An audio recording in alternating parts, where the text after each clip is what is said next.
పగడానికండి ఒక గొప్ప లక్షణం ఉంది. ఈ నామంలో పగడంతో పోల్చడానికి పెద్ద రహస్యం ఏమిటో తెలుసా అండి? పగడాల మీద ఈ జాతిలో ఉన్నటువంటి రహస్యాల్ని విదేశాలలో ఉన్న శాస్త్రవేత్తలు పరిశోధనలు చేశారు. ఏ కారణం చేతనైనా బిడ్డలు కలగకుండా ఇబ్బందులు కలిగినటువంటి తల్లి పగడాల మాల అమ్మవారి పూజ దగ్గర పెట్టి ఆ పూజలో పెట్టినటువంటి పగడాల మాలని శాస్త్రీయంగా ధరించి 21 రోజులు ఒంటి మీద ఉంచుకుని ప్రత్యేకమైన పదార్థం ఒకటి ఉంటుంది, గోధుమని మధుర పదార్థంతో కలుపుతారు. అటువంటి పదార్థాన్ని ప్రతిరోజు అమ్మవారికి నివేదన చేసి తిని బిడ్డల్ని కన్న తల్లులు ఎందరో ఉన్నారు లోకంలో. పగడాలకు ఆ శక్తి ఉంది. బిడ్డలు కలగని తల్లులకు కూడా బిడ్డలు కలిగేటట్టుగా చేసి గర్భమునకు ఉన్నటువంటి దోషాన్ని తొలగించాయి. దీని మీద నాకు జ్ఞాపకం ఉంటే ఆ పేరు కరెక్ట్గా డాక్టర్ జెరీ అన్న ఆయన, మన దేశం వారు కాదు, ఆయన ప్రయోగం చేసి నిజమే భారతీయ సాంప్రదాయంలో పగడాన్ని అంత గొప్పగా చెప్పడానికి కారణం ఉంది, పగడానికి ఆ శక్తి ఉంది అని నిరూపించి చూపించారు. ఇవాళ మనం నవవిద్రుమ బింబ శ్రీన్యక్కారి రదనచ్చద, ఇది కూడా 16 అక్షరాల నామం, మధ్యలో ఎక్కడ విరవకూడదు దాన్ని. ఈ నామాల వైశిష్ట్యం ఏమిటో, నామాలు అసలు ఎలా పలకాలో, ఎక్కడ విరవకూడదో, ఎక్కడ పూర్తిగా చదవాలో, ఇవన్నీ మీకు నామాలు చదువుతున్నప్పుడు అప్పుడు నేను నేర్పుతాను. నవవిద్రుమ బింబ శ్రీన్యక్కారి రదనచ్చద అని పిలుస్తున్నారు వసిన్యాది దేవతలు. అమ్మవారి యొక్క పెదవులను స్తోత్రం చేస్తున్నారు. అసలు శాస్త్రంలో ఏమిటి అంటే ఆడదాని పెదవుల గురించి మాటలే మాట్లాడకూడదు. కానీ మనం మాట్లాడుతున్నది ఎప్పుడు జ్ఞాపకం పెట్టుకోండి, ఒక ఆడదాని పెదవుల గురించి మనం మాట్లాడటలేదు. మనం మన అమ్మ పెదవుల గురించి మాట్లాడుతున్నాం. బిడ్డలుగా అమ్మ పెదవుల గురించి మాట్లాడడం, అమ్మ పెదవులను మనసులో భావన చేయడం, ధ్యానం చేయడం, అది ఉన్నతికి హేతు అవుతుంది తప్ప ఎట్టి పరిస్థితుల్లోనూ దానివల్ల ఏ ఉపద్రవం కానీ ఏ ఇబ్బంది కానీ ఉండదు. కాబట్టి ఇందులో పోలిక పోల్చినప్పుడు ఏమంటున్నారంటే నవవిద్రుమ బింబ శ్రీన్యక్కారి రదనచ్చద. శ్రీ అంటే ప్రకాశం. శ్రీ అన్న దాంట్లోనే ఒక రహస్యం కూడా దాచారు. శ్రీ అంటే సమస్త శోభలకు, సమస్త మంగళములకు ఏది హేతువో దాన్ని శ్రీ అని పిలుస్తారు.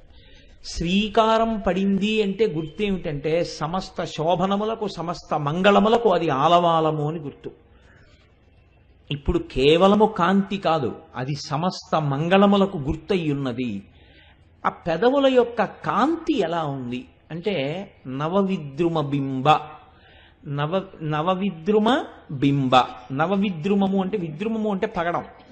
పగడాన్ని అది మామూలుగా మసకబారిపోయినా లేకపోతే సాన పట్టకపోయినా దానిలో ఉండేటటువంటి ఎరుపు శోభించదు.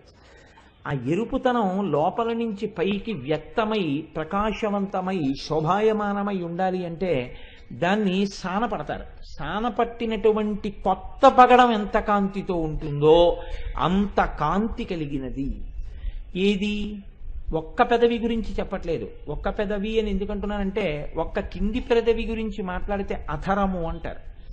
2 పెదవుల గురించి మాట్లాడుతున్నారు అని మీకు ఎలా అర్థం అవుతోంది? అందుకే దానికి ఒక సూచన వేశారు, జ్ఞాపకం పెట్టుకో అని. అలాగే బింబ అంటే దొండపండు. ఇప్పుడు ఈ రెండిటితోటి పోలిక పెట్టారు. అమ్మవారి పెదవులు నవవిద్రుమ పగడము చేత, బింబ దొండపండు చేత, శ్రీ కాంతిని నవవిద్రుమ బింబ శ్రీన్యక్కారి అంటే తొలగతోయగలిగిన, ఓడించగలిగిన రదనచ్చద. రదనచ్చద అంటే సంస్కృతంలో తెర అని అర్థం. లోపలి వస్తువు కనపడకుండా పైన పట్టినటువంటి తెరకి రదనచ్చద అంటారు. ఇప్పుడు అమ్మవారి యొక్క పెదవులు, ఆ పెదవులు 2 కలిసి రదనచ్చద తెర అయినవి. ఎందుచేత అంటే తెరయ విడిందనుకోండి లోపల ఉన్నటువంటివి కనపడతాయి. తెర వేసేసారనుకోండి లోపల ఉన్నవి కనపడవు కదండి. అంతే తెర అంటే. మీరు ఈ మాట ఎందుకు అన్నారు అన్నది చాలా జాగ్రత్తగా పట్టుకోవాల్సి ఉంటుంది. అది అంత తేలికగా దొరికిపోయే విషయం ఏం కాదు.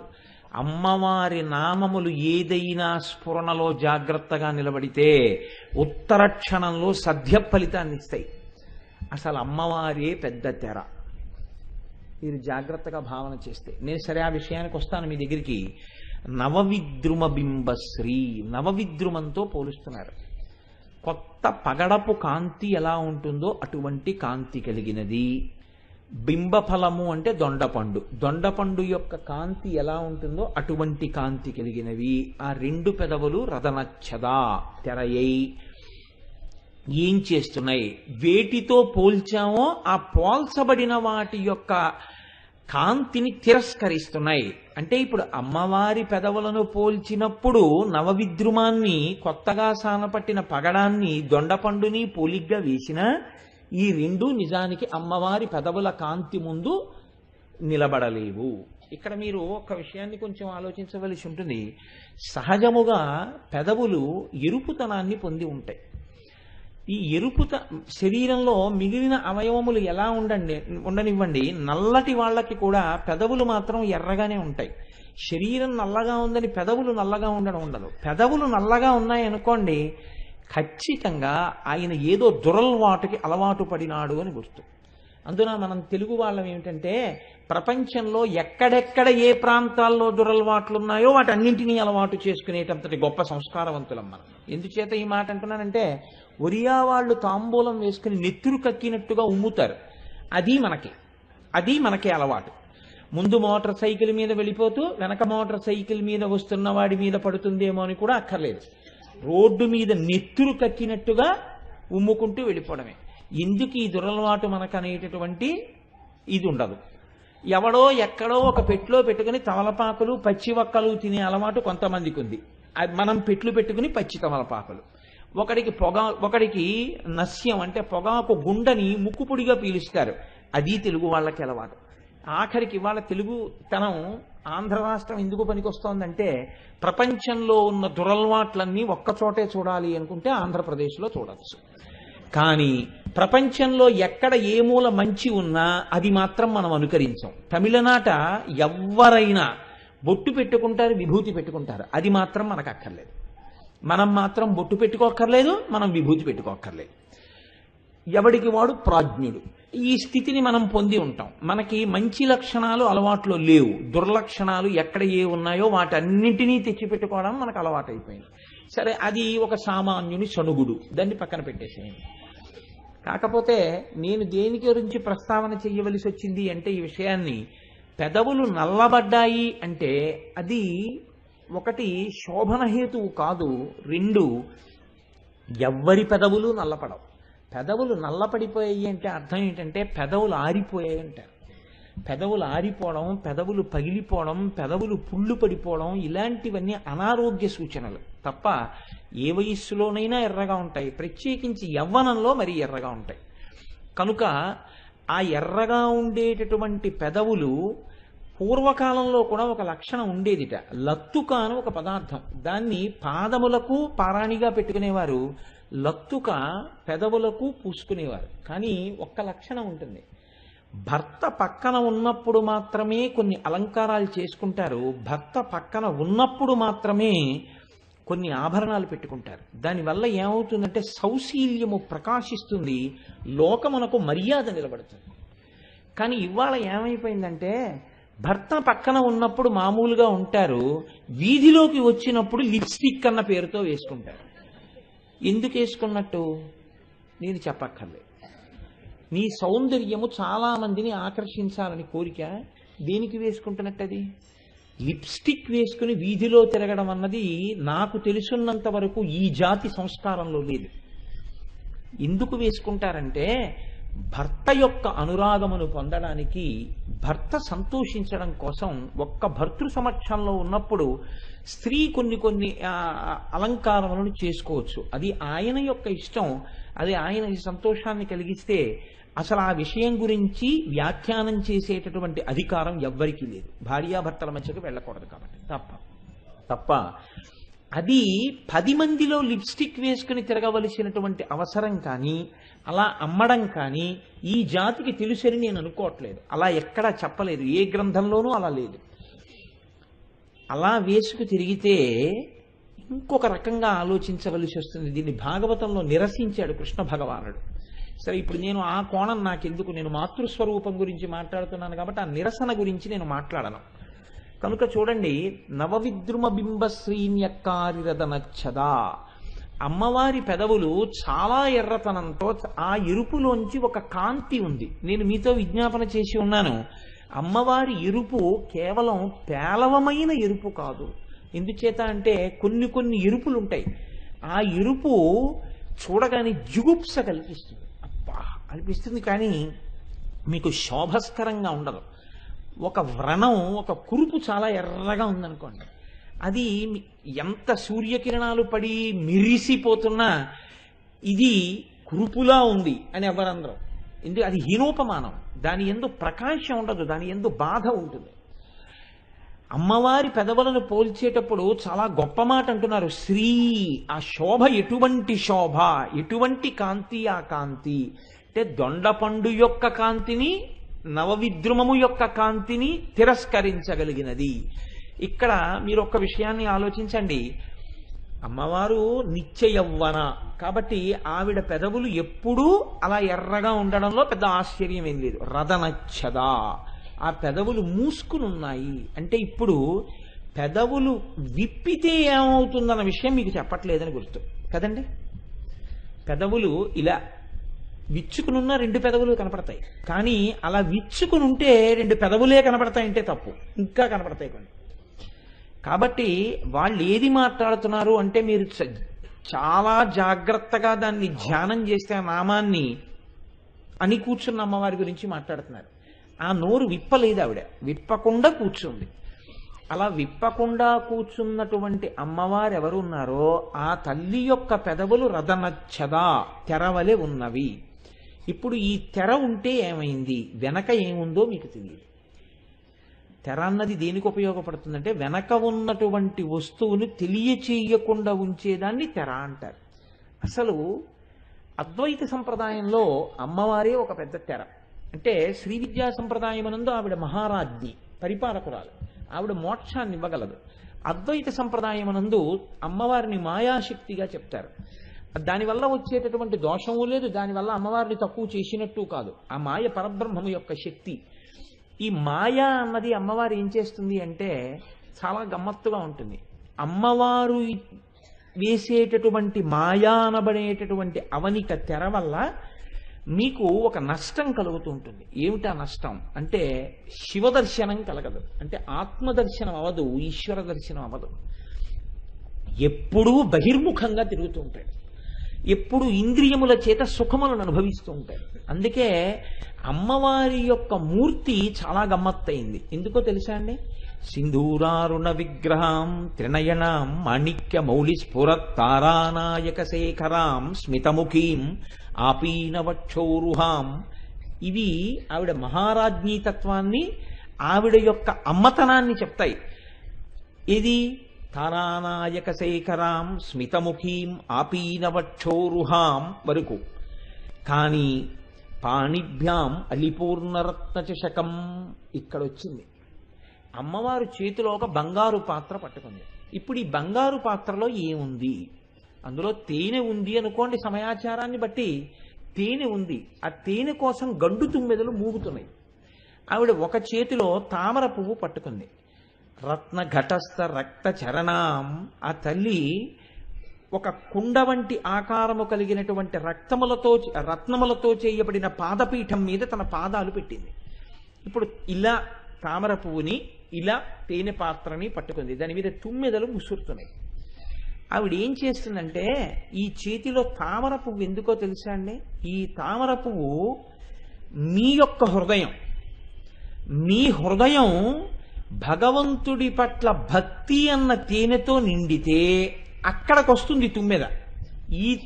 ఇక్కడ ముసిరే తుమ్మెదలు వేరు, పరమేశ్వరుడు అనబడేటటువంటి తుమ్మెద అప్పుడు ఆ పువ్వు దగ్గరికి వస్తుంది. అందుకే ఈశ్వరుడికి ఒక పేరు రసగ్రాహి. రసగ్రాహి అంటే తేనె తాగుతాడు. ఏ తేనె? ఇక్కడ ఉన్న భక్తి తేనె. ఇప్పుడు ఈ హృదయం ఏమవ్వాలి? హృత్పుండరీకం, అది ఒక పద్మం అవ్వాలి. ఆ పద్మములో ఏముండాలి? స్వచ్ఛత ఉండాలి. ఏమిటా స్వచ్ఛత అంటే అనుష్ఠానమునందు భగవంతుని యందు భక్తి స్పష్టంగా తెలుస్తూ ఉండాలి. ఈ భక్తితో ఉండడం పువ్వు యొక్క స్వచ్ఛత, దీనికి సుగంధం ఉండాలి.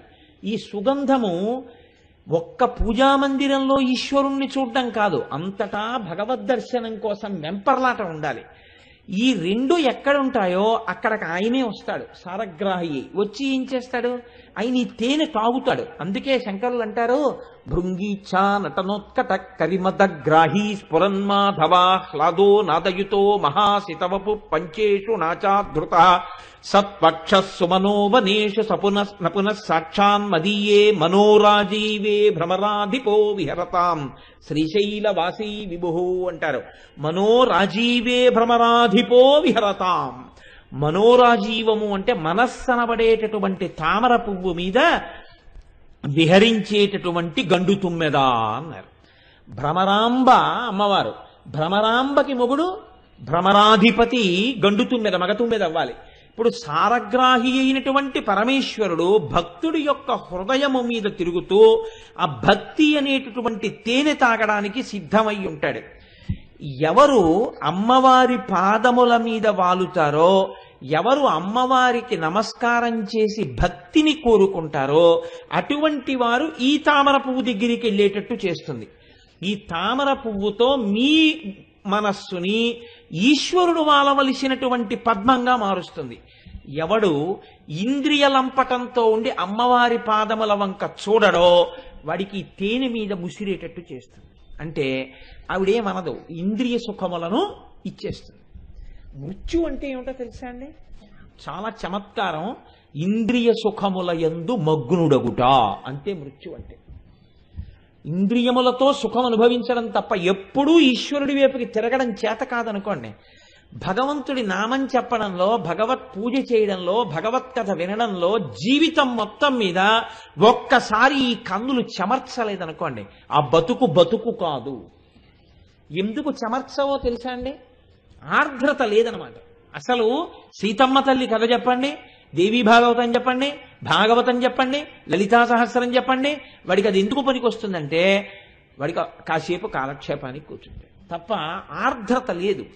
ఆ మనస్సు కదలదు, ఆ మనస్సు సంతోషాన్ని పొందదు. ఎక్కడ మనస్సు కదిలిపోతుందో, ఎక్కడ ఆ ఈశ్వరుడు యొక్క వైభవం వినడం చేత గొప్ప ఆనందం కలిగి కన్నుల వెంట నీరు కారుతుందో, వినగా వినగా వెళ్ళి భగవంతుడి పాదముల మీద ఒక పువ్వు వేసేటప్పుడు, ఒక శ్లోకం చదివేటప్పుడు ఆనందం చేత కన్నులు చెమరుస్తాయో, ఎవడి కన్నులు చెమర్చడం నేర్చుకున్నాయో ఈశ్వరుడి యొక్క గొప్పతనానికి, భక్తుడి యొక్క గొప్పతనానికి, ఆ హృదయము రసాస్వాదనమునకు ఈశ్వరుడికి సిద్ధమైన వస్తువై ఉన్నది. మీ కన్నులు ఎప్పుడైనా అలా చెమర్చాయా? అందుకే మీ ఏడుపు మీకు అగ్ని పరీక్ష. ఎన్నింటికి ఏడుస్తాం అక్కర్లేని వాటికి. ఒక్కసారి ఎప్పుడైనా ఈశ్వరుడి విషయంలో ఆనంద భాష్పాలు కారాయా? ఎప్పుడైనా ఒక్కసారి కళ్ళు చెమర్చాయా? ఒక్కసారి ఎప్పుడైనా రామాయణం చదువుతుంటే ఆ రామచంద్రమూర్తి యొక్క ధర్మనిరతి గురించి చదివి నీ కళ్ళు తడిసిన సందర్భం ఉందా? నీ జీవితం మొత్తం మీద ఎప్పుడైనా ఈ పుస్తకంలో ఈ ఘట్టం చదివితే నా మనసు నిండిపోతుందండి అని నువ్వు ఆ పుస్తకం తీయగానే అట్టపక్కన పేజీ నంబర్ వేసి నువ్వు మళ్ళీ ఒకసారి అది చదివగానే నీ మనస్సులో ఒక్కసారి కళ్ళు మూసుకుంటే ఆ సందర్భం ద్యోతకమై అబ్బా ఏమి మహాపురుషుడు అని నీ మనసు కదిలిపోయి నీ కళ్ళు తడిసిన సందర్భం జీవితంలో ఎప్పుడైనా ఉందా? ఎప్పుడూ వస్తువుల గురించే ఏడిచావా? దీనికి ట్రైనింగ్ ఎవ్వరూ ఇవ్వలేదు నీకు ఏడవమని. పుట్టుక ఏడుపు, చావు ఏడుపు, రెండిటి మధ్య ఉంచుకున్నది ఏడుపే తప్ప నీకు ఏడుపుతో పుట్టినవాడివి ఏడవకుండా నవ్వుతూ వెళ్ళిపోగలిగినటువంటి స్థితి కోసం బోధంతా వచ్చింది. ఇది నేను కాదు, నేను ఆత్మని అని తెలుసుకుని పరమ సంతోషంగా చిరునవ్వుతో ఈ శరీరాన్ని కట్టిన బట్ట విప్పినంత తేలికగా ఈ శరీరాన్ని విడిచిపెట్టగలిగినటువంటి జ్ఞానసిద్ధి కొరకు, అంతటి భక్తి కొరకు నువ్వు ఆ బోధని విని లోపల జీర్ణం చేసుకుంటున్నావా? అలా కాకపోతే బతుకంతా ఏడుపే. పుట్టినప్పుడు ఏడిచావు, వెళ్ళిపోయినప్పుడు ఏడిచావు. నిన్ను తలుచుకుని ఏడిచే రోజంటూ ఉంటే మీరు చూడండి, లోకంలో అన్నిటి కోసము ఏడిచి ఏడిచి ఏడిచి ఏడిచి బతికిన వాడి కోసం ఏడిచే వాళ్ళు 5-6 రోజులే ఉంటారు. నేను ఈ మాట ఎందుకంటున్నానో తెలుసా అండి? గరుడ పురాణాన్ని ఆధారం చేసి చెప్తున్నాను. జీవుణ్ణి తీసుకెళ్లరు, పైన నించోబెడతారు. చూడవాయా, ఏమిటి అంత బాధపడిపోతున్నావు రావడానికి? మేమేం బలవంతంగా తీసుకెళ్ళాం, చూడొచ్చు, నువ్వు 11 రోజులు నిన్ను అనుమతిస్తా ఉంటారు. నించుంటాడు జీవుడు, వాడు చూసుకుంటాడు వాడి దేహాన్ని. తన శరీరం కట్టెలలో కాలుతుండగా చూస్తాడు.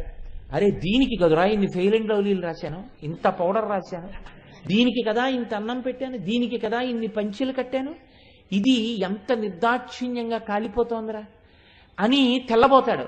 అది కాలి బూది అయిపోతుంది. కొడుకు మొదటి రోజు ఏడుస్తూ కూర్చుంటాడు.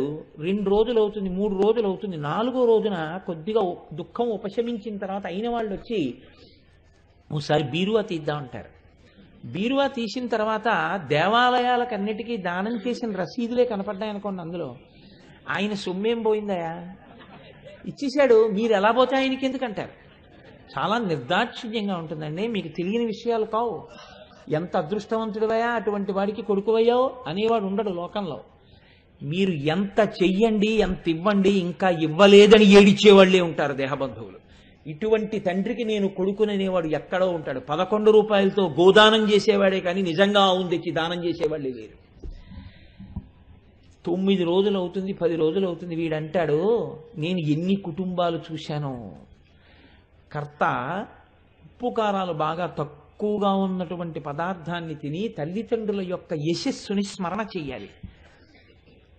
4 రోజులు అయిపోగానే అంటారు, అబ్బా ఎన్నాళ్ళు ఈ దిక్కుమాలను గోళ తినలేక చేస్తున్నాం, పర్వాలేదు, ఏం పర్వాలేదు, కాస్త సాంబార్ పెడదు అంటాడు. లేకపోతే అదేంటి 4 వడలు తగలాయి అంటాడు. ఎంత బాధ అంటే ఇంకా ఎప్పుడిప్పుడు 11వ రోజు వస్తుందా అని చూసి అవతల లీవు దొరకట్లేదు, ఈ గోళలోటి 11 రోజులు అని చెప్పేసి అక్కడికి వెళ్ళలేకపోయాను, ఇక్కడికి వెళ్ళలేకపోయానని ఏడిచి 11 రోజులు అయిపోగానే 11వ రోజు సంతర్పణ అవుతుంటే బావమరుదులు వచ్చి బట్టలు పెట్టేస్తారు. పెట్టి, ఆ బావా ఎన్నాళ్ళు ఇలా ఏడుస్తూ కూర్చుంటావు, చక్కగా నువ్వు ఇంకా ఉత్తరీయాన్ని కుడి భుజం మించి ఎడం భుజం మీదకి మార్చు, ఇక యజ్ఞోపవీతాన్ని అపసవ్యం చేయడం మానేసి కొత్త యజ్ఞోపవీతం వేసేసుకుని ఇంకిక్కడి నుంచి భోగం అనుభవించంటారు. అంటే ఆయన ఏం చేస్తాడంటే మామూలుగా వండుకు తినేస్తుంటాడు, సిద్ధపడిపోతాడు. అప్పుడు వీడు చూస్తాడు పైనుంచి, వీడి కోసం నేను ఇంత కష్టపడింది. వీడు తిథి కూడా ఇక జ్ఞాపకం పెట్టుకునేటట్టు లేడు, వీడు చేసింది ఏమీ లేదు నా కోసం. వీడు 11 రోజులకి ఇంత బాధపడిపోతున్నాడు. వీడి కోసం నా జీవితం అంతా వదిలిపెట్టేశాను, అలా కాలిపోయింది. ఇప్పుడు ఇక నేను చేసేదేముంది, శరీరం లేదు, ఎటు పోవాలో అటు పోవడమే అంతే. కాబట్టి ఇప్పుడు వాళ్ళతో అంటాడు, పదండి వచ్చేస్తున్నానంటే. ఇంకెందుకు నమ్ముకుని అక్కడ ఏం చేస్తాను, వాడు సినిమాకి వెళ్ళిపోతాడు, షికారుకి వెళ్ళిపోతాడు, ఇంకెందుకు అక్కడ, ఇప్పుడు పోతానంటాడు. ఇది లోకానికి ఉండేటటువంటి లక్షణం. ఏడుస్తూ పుట్టి ఏడుస్తూ పోయి నువ్వేం సాధించావు? నీ జీవితంలో ఒక్కసారి ఈశ్వరుడి గురించి ఏడిచిన రోజు ఏదైనా ఉంటే నాకు చెప్పు, నీ పాదాలకి నేను నమస్కారం చేస్తాను. ఎందుకనంటే వాడు మహాత్ముడు. భగవంతుడు గుండెల్లో కదలడం వల్ల ఈశ్వర ప్రసాదాన్ని చేతిలో పట్టుకున్నప్పుడు, ఒక క్షేత్రం జ్ఞాపకానికి వచ్చినప్పుడు, ఒక మహాపురుషుడు స్మృతిలో కదిలినప్పుడు, అబ్బా ఏమి జీవితాలు అనిపించి గుండెలు కదిలిపోయి 4 మాటలు చెప్పలేక నీ కళ్ళు తడి పొందితే అప్పుడు చెప్పు, నీ పాదాలకి నా శిరస్సు తాటించి నమస్కరిస్తాను. ఇన్నింటికో ఏడిచావు ఈశ్వరుడి గురించి ఒక్కరోజు అంతర్విచారణ చేసుకుంటే నిజమే. నేను ఒక చంద్రశేఖర పరమాచార్య స్వామి వారి గురించి ఏడ్చిన రోజు లేదు నా జీవితంలో. భగవాన్ రమణుల గురించి నేను ఏడిచిన రోజు లేదు నా జీవితంలో. ఒక చంద్రశేఖర భారతీ స్వామి వారి గురించి నా కన్నులు తడి అయిన సందర్భం లేదు నా జీవితంలో. నేను ఈశ్వర పూజ చేసి కోరికలు అడిగిందే కానీ ఈశ్వరుడి పట్ల కృతజ్ఞతతో నా కన్నులు నిండిపోయిన రోజు లేదు నా జీవితంలో. ఇంత ముసలివాడైపోయి మనవడు పంచె పట్టుకొస్తే పొంగిపోయి కళ్ళు తుడుచుకుంటాడండి తాతగారు.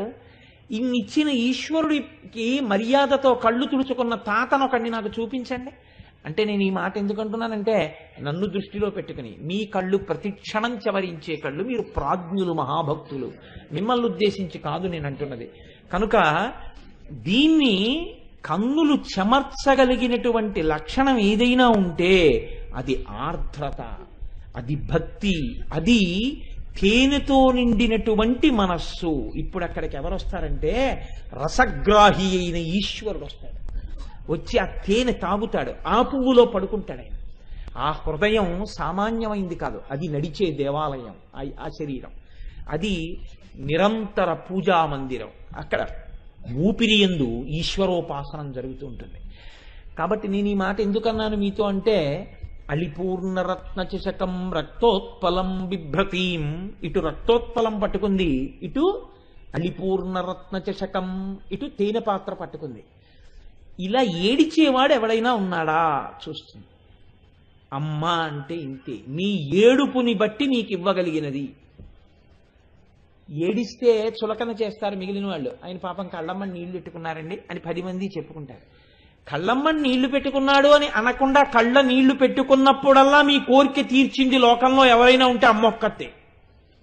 చిన్నప్పుడు వీడు ఏడిచాడండి అని ఎవరికీ చెప్పదు, వాడు ఏడవగానే నేను వాడికి పాలు ఇవ్వలేకపోయానని ఏడుస్తుందమ్మ. మీరు చూడండి, కావాలంటే పిల్లాడు చాలాసేపు గుక్క పట్టి ఏడిచి ఏడిచి ఏడుస్తుంటే అమ్మ ఎక్కడో పొరుగింటమ్మతో కబుర్లు చెప్తోంది అనుకోండి, పొరుగింటమ్మతో కబుర్లు చెప్పి చెప్పి చెప్పి చెప్పి లోపలికి వచ్చి చూసేటప్పటికి పిల్లవాడిని గండు చీమ ఏదో పట్టుకుని కరిచేస్తుంటే వాడు చిన్ని చేతులతో తీసుకోలేక దద్దురిక్కిపోయి ఏడుస్తుంటే లోపలికొచ్చి చూసి ఎర్రపడిపోయిన కళ్ళతో వాడు వెక్కి వెక్కి ఏడిస్తే అమ్మ వచ్చి ఆ చీమను తీసేసి దద్దురిక్కిన చోటు చూడగానే అమ్మ ఏడుస్తుంది. ఎందుకో తెలుసా అండి, వీడు ఏడిచాడని వీధిలో వాళ్ళకి చెప్పదు, వీడి ఇంత ఏడ్చే వరకు నేను ఆదమరిచి ఉన్నానని ఏడుస్తుంది. అది అమ్మతనం రా. కూర్చున్నది అమ్మ. నువ్వు ఏడవగలవా ఈశ్వరుడి గురించి ఒక్కసారి? నాకు భగవంతుడు కావాలని నువ్వు ఒక్కసారి నీ హృదయము ద్రవించగలదా? ద్రవించగలిగితే చెప్పు, తెరెత్తేసి శివుడిలో కలపడానికి సిద్ధంగా ఉంది ఆవిడ. మాయని పైకెత్తేస్తుంది. ఇంకా నిన్ను ఇంద్రియములతో తిరగవలసిన అవసరం లేకుండా అంతటా ఈశ్వరుణ్ణి చూపిస్తుంది. అప్పుడు నీవు తినడంలో, నీవు అలంకరించుకోవడంలో, నీవు బాగుపడడంలో నీకు తృప్తి లేదు. 10 మంది తినడంలో, 10 మంది సంతోషంగా ఉండడంలో నీకు సంతోషం ఉంటుంది. అంతే తేడా. కాళీ కాళీ కాళీ అని బతికున్న నాళ్లు పొంగిపోయారు రామకృష్ణ పరమహంస. పరమ అద్వైతమును అనుభవించారు. ఏమి తేడా వచ్చింది ఆయనకి చూడండి. రామకృష్ణ పరమహంసకి కంఠంలో పుట్టిందండి రాచపుండు. మహానుభావుడికి ఆయన సమాధి అంటే అసాధారణ సమాధి పరమహంసది. ఆయన ఇలా కూర్చుని ఉండేవారు. ఎవరో వచ్చి భగవంతుడి గురించి మాట్లాడుతుండేవారు.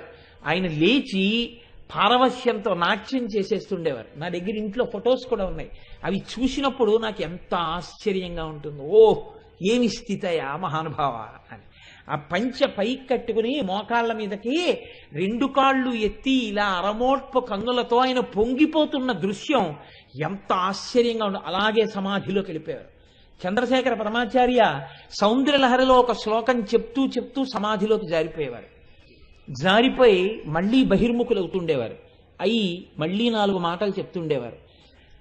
వెంట వెంటనే నిద్రలోకి జారిపోయినట్టు సమాధిలోకి వెళ్ళిపోతుండేవారు. కాబట్టి మహాపురుషులైనటువంటి వారు అటువంటి ఆనందావస్థను పొందుతుంటారు. ఇందులో మీరు చూడండి, రామకృష్ణ పరమహంసకి కంఠంలో రాచపుండు పుడితే మాటలు కాదండి, మాట మాట్లాడడం కూడా కష్టం. మాట మాట్లాడితే రాచపుండు కదిలి నెత్తురు పెదవుల నుంచి కారేది. అటువంటి స్థితిలో వివేకానందుడు అన్నాడు, మీరు ఖాళీ ఖాళీ అంటే అమ్మవారు మీతో మాట్లాడుతుంది. మీరు వెళ్ళి అమ్మా ఇంత అన్నం తినలేకపోతున్నానమ్మా, ఈ రాచపుండు తీసేయి అని అడిగితే తీయదా అని అడిగారు. అమ్మ తీయదంటారా? అమ్మ తీస్తుందంటారా? అమ్మ తీస్తుంది అంటే ఎప్పుడు తీస్తుంది తను అడిగితే? అంత హేయంగా శరీరం మీద మమకారం ఉంటే కదా ఆయనకి. అది ఎప్పుడో నశించిపోయింది. పైన ఉన్న తిత్తి గురించి ఆయనకి సంబంధం లేదు, లోపల ఉన్న ఆత్మతో ఆయన అనుసంధానమై ఉన్నారు. తిత్తి ఎలా పోతే ఆయనకి ఎందుకు? బట్ట చిరిగిపోయిందని బాధ లేదు, శరీరం కాపాడబడిందని సంతోషం. అలా శరీరం పోతోందని బాధ లేదు, ఆత్మ తెలిసిందని, ఆత్మ యందు మగ్నమయ్యానని ఆత్మగా నిలబడి ఆయన ఉన్నారు. ఆయన ఏమీ అనలేదు. అప్పుడు కూడా ఆయన గురుత్వం చూడండి, ఇది గురువు అంటే. అందుకే భగవాన్ రమణులు ఒక మాట అంటారు, గురువు అనగా ఎవరు? ఆత్మని అనుభవించినటువంటి గురువు ఎలా ఉంటాడు అంటే ఆయన అన్నారు, చెరుకు కర్రని కత్తితో నరికితే, కత్తిని నాలికతో నాకితే తీయగా ఉంటుంది. ఎవరు? నరికిన కత్తి. చెరుకు కర్రని మరలో పెట్టి తిప్పితే, మరని నాకితే మర తీయగా ఉంటుంది. చెరుకు కర్రని పళ్ళ మధ్య పెట్టి నవిలితే నవిలిన పళ్ళు తీపెక్కుతాయి. పిప్పైపోయిన చెరుకు పక్కన పడిపోవచ్చేమో కానీ తీపినివ్వడం మాత్రం వదిలిపెట్టలేదు. అలాగే కష్టం వచ్చినా సుఖం వచ్చినా, పుండు పుట్టినా ఆరోగ్యంగా ఉన్నా, ఆ సుఖంగా ఉన్నా దుఃఖంగా ఉన్నా ఈశ్వరుడి పాదములను లోపల స్మరించకుండా ఉండలేని వాడెవడున్నాడో వాడు గురువు, వాడు భక్తి తత్పరుడు, వాడు రసహృదయం ఉన్నవాడు. వాడు మాత్రమే తాను అనుభవించగలడు, వేరొకడికి బోధించగలడు. లేనివాడు తానే అనుభవించవని వాడు వేరొకరికి ఏం బోధ చేస్తాడు, ఎవరిని గట్టెక్కిస్తాడు. అందుకే రామకృష్ణ పరమహంసని మీ కంఠంలో రాచపుండు పుట్టింది కదా, మీరు వెళ్ళి కాళికాదేవిని అడగకూడదా అని అడిగారు వివేకానందుడు. ఇప్పుడే వెళ్ళి అడిగొస్తానన్నారు. నిజంగా అడుగుతారా? లోపలికి వెళ్ళారు, అమ్మ ముందు నిలబడ్డారు. అమ్మ నవ్వింది. ఏమిలా వచ్చావని. ఏం లేదు, ఒకసారి నీ పాదదర్శనానికి వచ్చాను. ఆయనేం అడగలేదు, బయటికి వచ్చాడు. వివేకానందుడు ఎదురు చూస్తున్నాడు. అడిగారా అన్నాడు. అడిగాను. ఏమందమ్మా? ఇన్ని కంఠాలతో తింటున్నది నువ్వు కాదా అని అడిగింది అన్నారు. అప్పుడు కూడా రమణులు చెప్పింది మహానుభావుడు ఎంత గొప్ప మాట చెప్పారండి. మరలో తిరుగుతున్న చెరుకు కర్రై తీపిని అందించింది. కంఠమునందు రాచపుండుండి మాట్లాడితే నెత్తురు పడే వ్యక్తి అప్పుడు కూడా శిష్యుణ్ణి ఉద్ధరించే మాటలే మాట్లాడారు. ఇన్ని కంఠములతో తింటున్నది నువ్వు కాదా? నేను తింటేనే తిన్నదా? ఎవరు తిన్నా ఆ లోపల ఉన్న ఈశ్వరుడు తింటున్నాడు. ఈ స్థాయికి వెళ్ళిపోయారు పరమహంస. అందుకే ఆయన్ని పరమహంస అన్నారు. అటువంటి వారు ఉంటారు. వారు సనాతన ధర్మములకు గొడుగు. ఆయన ఈ ధర్మాన్ని నిలబెట్టారు. అటువంటి మహాపురుషులు లేనినాడు, ధర్మము ఆచరణాత్మకం కానినాడు, అనుష్ఠాన పర్యంతంలోకి రానినాడు ఎన్ని ప్రసంగాలు చేసినా, ఎన్ని మాటలు చెప్పినా అది శుష్క వేదాంతం అవుతుంది తప్ప తన అనుష్ఠానానికి తన ఆచరణకే పనికిరానిది ఇతరులకు చెప్పడానికి అధికారం ఏముంటుంది? అందుకనే ముందు తాను అనుభవించాలి, తాను అనుష్ఠించాలి, తాను ఆ సంతోషాన్ని పొందాలి. పొందితే తప్ప ఇతరులకి చెప్పడానికి తనకు అధికారాన్ని ఉండదు. అందుకే పరమహంస అంటారు, శిథిల దేవాలయమునందు శంఖమూదకు అన్నారు ఆయన. శిథిలమైపోయినటువంటి దేవాలయం, దాంట్లో పూజ లేదు. అక్కడికి వెళ్ళి శంఖం ఊదావు నువ్వు. ఊదితే ఆ శంఖనాదం విని గుళ్ళో పూజ అవుతోందని అందరూ వచ్చారు. నిన్ను చూసి గుళ్ళోకి వెళ్ళారు, అది అలాగే ఉంది బూజులు పట్టి. ధూర్తుడా, ఎంత పని చేశావురా? పూజ లేని గుడికి శంఖం ఊదావు. మేము ఏమిటి గుడికి పునఃప్రతిష్ఠ అయిందా అని వచ్చాం అని వెళ్ళిపోయారు. శంఖం ఊదిన వాడు నిందింపబడ్డాడు. నీది శిథిల దేవాలయం, నువ్వే దీన్ని బాగు చేసుకోలేదు. నీలో ఉన్న శివుడికే పూజ లేదు, నీలో ఉన్న పరమాత్మకి అభిషేకం లేదు, నీకే భక్తి లేదు, నీ హృదయమే రసగ్రాహిని పిలవలేదు. నువ్వు ఎవరి కోసం శంఖం ఊత్తావు? ముందు నీ ఇల్లు చక్కదిద్దు, నువ్వు అనుష్ఠించు, నువ్వు ప్రవర్తించు, నువ్వు ధర్మాన్ని పాటించు. ఆ తర్వాత 10 మందికి చెప్పు. అప్పుడు నువ్వు సరి అయిన దేవాలయ ముఖమంటపంలో నుంచి శంఖమూదిన వాడివవుతావు. కాబట్టి విన్నవాడికి ఎక్కువ మర్యాద, చెప్పేవాడికి ఎక్కువ మర్యాద దేనికి ఇస్తారు? ఆయన అనుష్ఠించి ఉన్నాడని మర్యాద. మీ అందరూ ఇంతమంది కింద కూర్చున్నారు, మీ అందరూ నాకన్నా అధికులే. మీరు ఎందుకు కింద కూర్చుని నాకు ఇంత వేదిక వేశారు అంటే మీకు ఒక నమ్మకం. నేను చెప్తున్నది నేను నమ్మానని, నేను లోపల చాలా సంతోషించి పొంగిపోతూ మీకు చెప్తున్నానని మీరు నమ్ముతున్నారు. మీరు నమ్మడానికి కనీసం అనుష్ఠించడం మాట దేవుడెరుగు. నాకు ఆ నమ్మకమే లేకుండా పుస్తకం పెట్టుకుని నేను చెప్తే లోపల నమ్మకం లేని పలుకులు నేను నా పెదవుల మించి పలికితే ఎవరిని ఉద్ధరించడానికి ఆ పలుకులు? నాకన్నా డబ్బుల కోసం నటించినటువంటి నటుడు కొన్ని కోట్ల రెట్లు యోగ్యుడవుతాడు. అటువంటి నట సార్వభౌముల కన్నా నీ పెద్ద నట సార్వభౌముని అవుతానప్పుడు, అంత పెద్ద నటరత్నాల కన్నా నేను పెద్ద నటరత్ననవుతానప్పుడు, నట సామ్రాట్టుల కన్నా నేను నట సామ్రాట్టునవుతానప్పుడు. నువ్వు నటించిన నటన చేత పాడైపోతావు. ఎందుకు వచ్చింది? నువ్వు అనుష్ఠించు. నువ్వు ముందు ఇక్కడ విశ్వాసం పెట్టుకో. నువ్వు విశ్వసించి నమ్మి దృఢదీక్షతో అప్పుడు నువ్వు పలుకు. ఆ పలుకు ఇతరులను ఉద్ధరిస్తుంది అంటారు రామకృష్ణ పరమహంస. కాబట్టి చూడండి, నేను ఎందుకు ఈ మాట చెప్పవలసి వచ్చింది అంటే, ఎక్కడెక్కడ తెర ఎత్తబడినదో అక్కడక్కడ ఆర్తితో కూడిన ఏడుపు ఉన్నది. నాకు భగవంతుడు కావాలని ఏడిచేవాడొకడుంటే అది కూడా చాలా గొప్పగా ఈశ్వరుడి కోసం, ఏ కోరిక లేకుండా, నాకు బట్టల జత కావాలని, మా అబ్బాయికి ఉద్యోగం కావాలని, మా అమ్మాయికి పెళ్ళవ్వాలని ఏడవడం కాదు. ఒక్కసారి ఈశ్వర నా కంటికి కనపడవా అని ఏడిచేవాడుంటే వాడి కోసం శివుడు సిద్ధంగా ఉన్నాడు. అందుకే ఆ మహానుభావుడు ఒక మాట అంటారు, నిన్నే రూపముగా తలంతు మొదలో నీ రూపు మోకాలో స్త్రీచన్నో కుంచమో మేకపెంటికయో నాకున్ సాకారంబుగా చూపవే చిన్నీరేజ విహారమత్త మధుపా శ్రీకాళహస్తీశ్వర అంటాడు ధూర్జటి. నువ్వు భక్తులను అనుగ్రహించడానికి రకరకాలుగా కనపడ్డావు, ఈ భక్తుణ్ణి కూడా అనుగ్రహించడానికి ఒక్కసారి సాకారంగా కనపడవయ్యా శంకర అని ఏడిచాడు. అంతే. మహానుభావులు చూడండి, కృష్ణదేవరాయల వారి ఆస్థానంలో ఉన్న వాళ్ళు అష్టదిగ్గజాలు ఎన్నో పుస్తకాలు రాశారు. ఏ పుస్తకమైనా దేవాలయాల గోడల మీద నిలబడిందా? శ్రీమదాంధ్ర కవితా పితామహ సర్వతోముఖంక పంకజక్షపాదాంబుజాధీన మానసేందిందిర నందవర పరవంశోత్తం చటకోపచాప ప్రసాదాదిత సాధిత చతుర్విధ కవితామ తల్లి కల్లసాని చొక్కయామాచ్య పుత్ర పెద్దనార్య ప్రణీతం వైన స్వారోచిత మనుసంభవంబను మహాప్రబంధంబు అని రాసుకున్నాడు అలసాని పెద్దనగారు.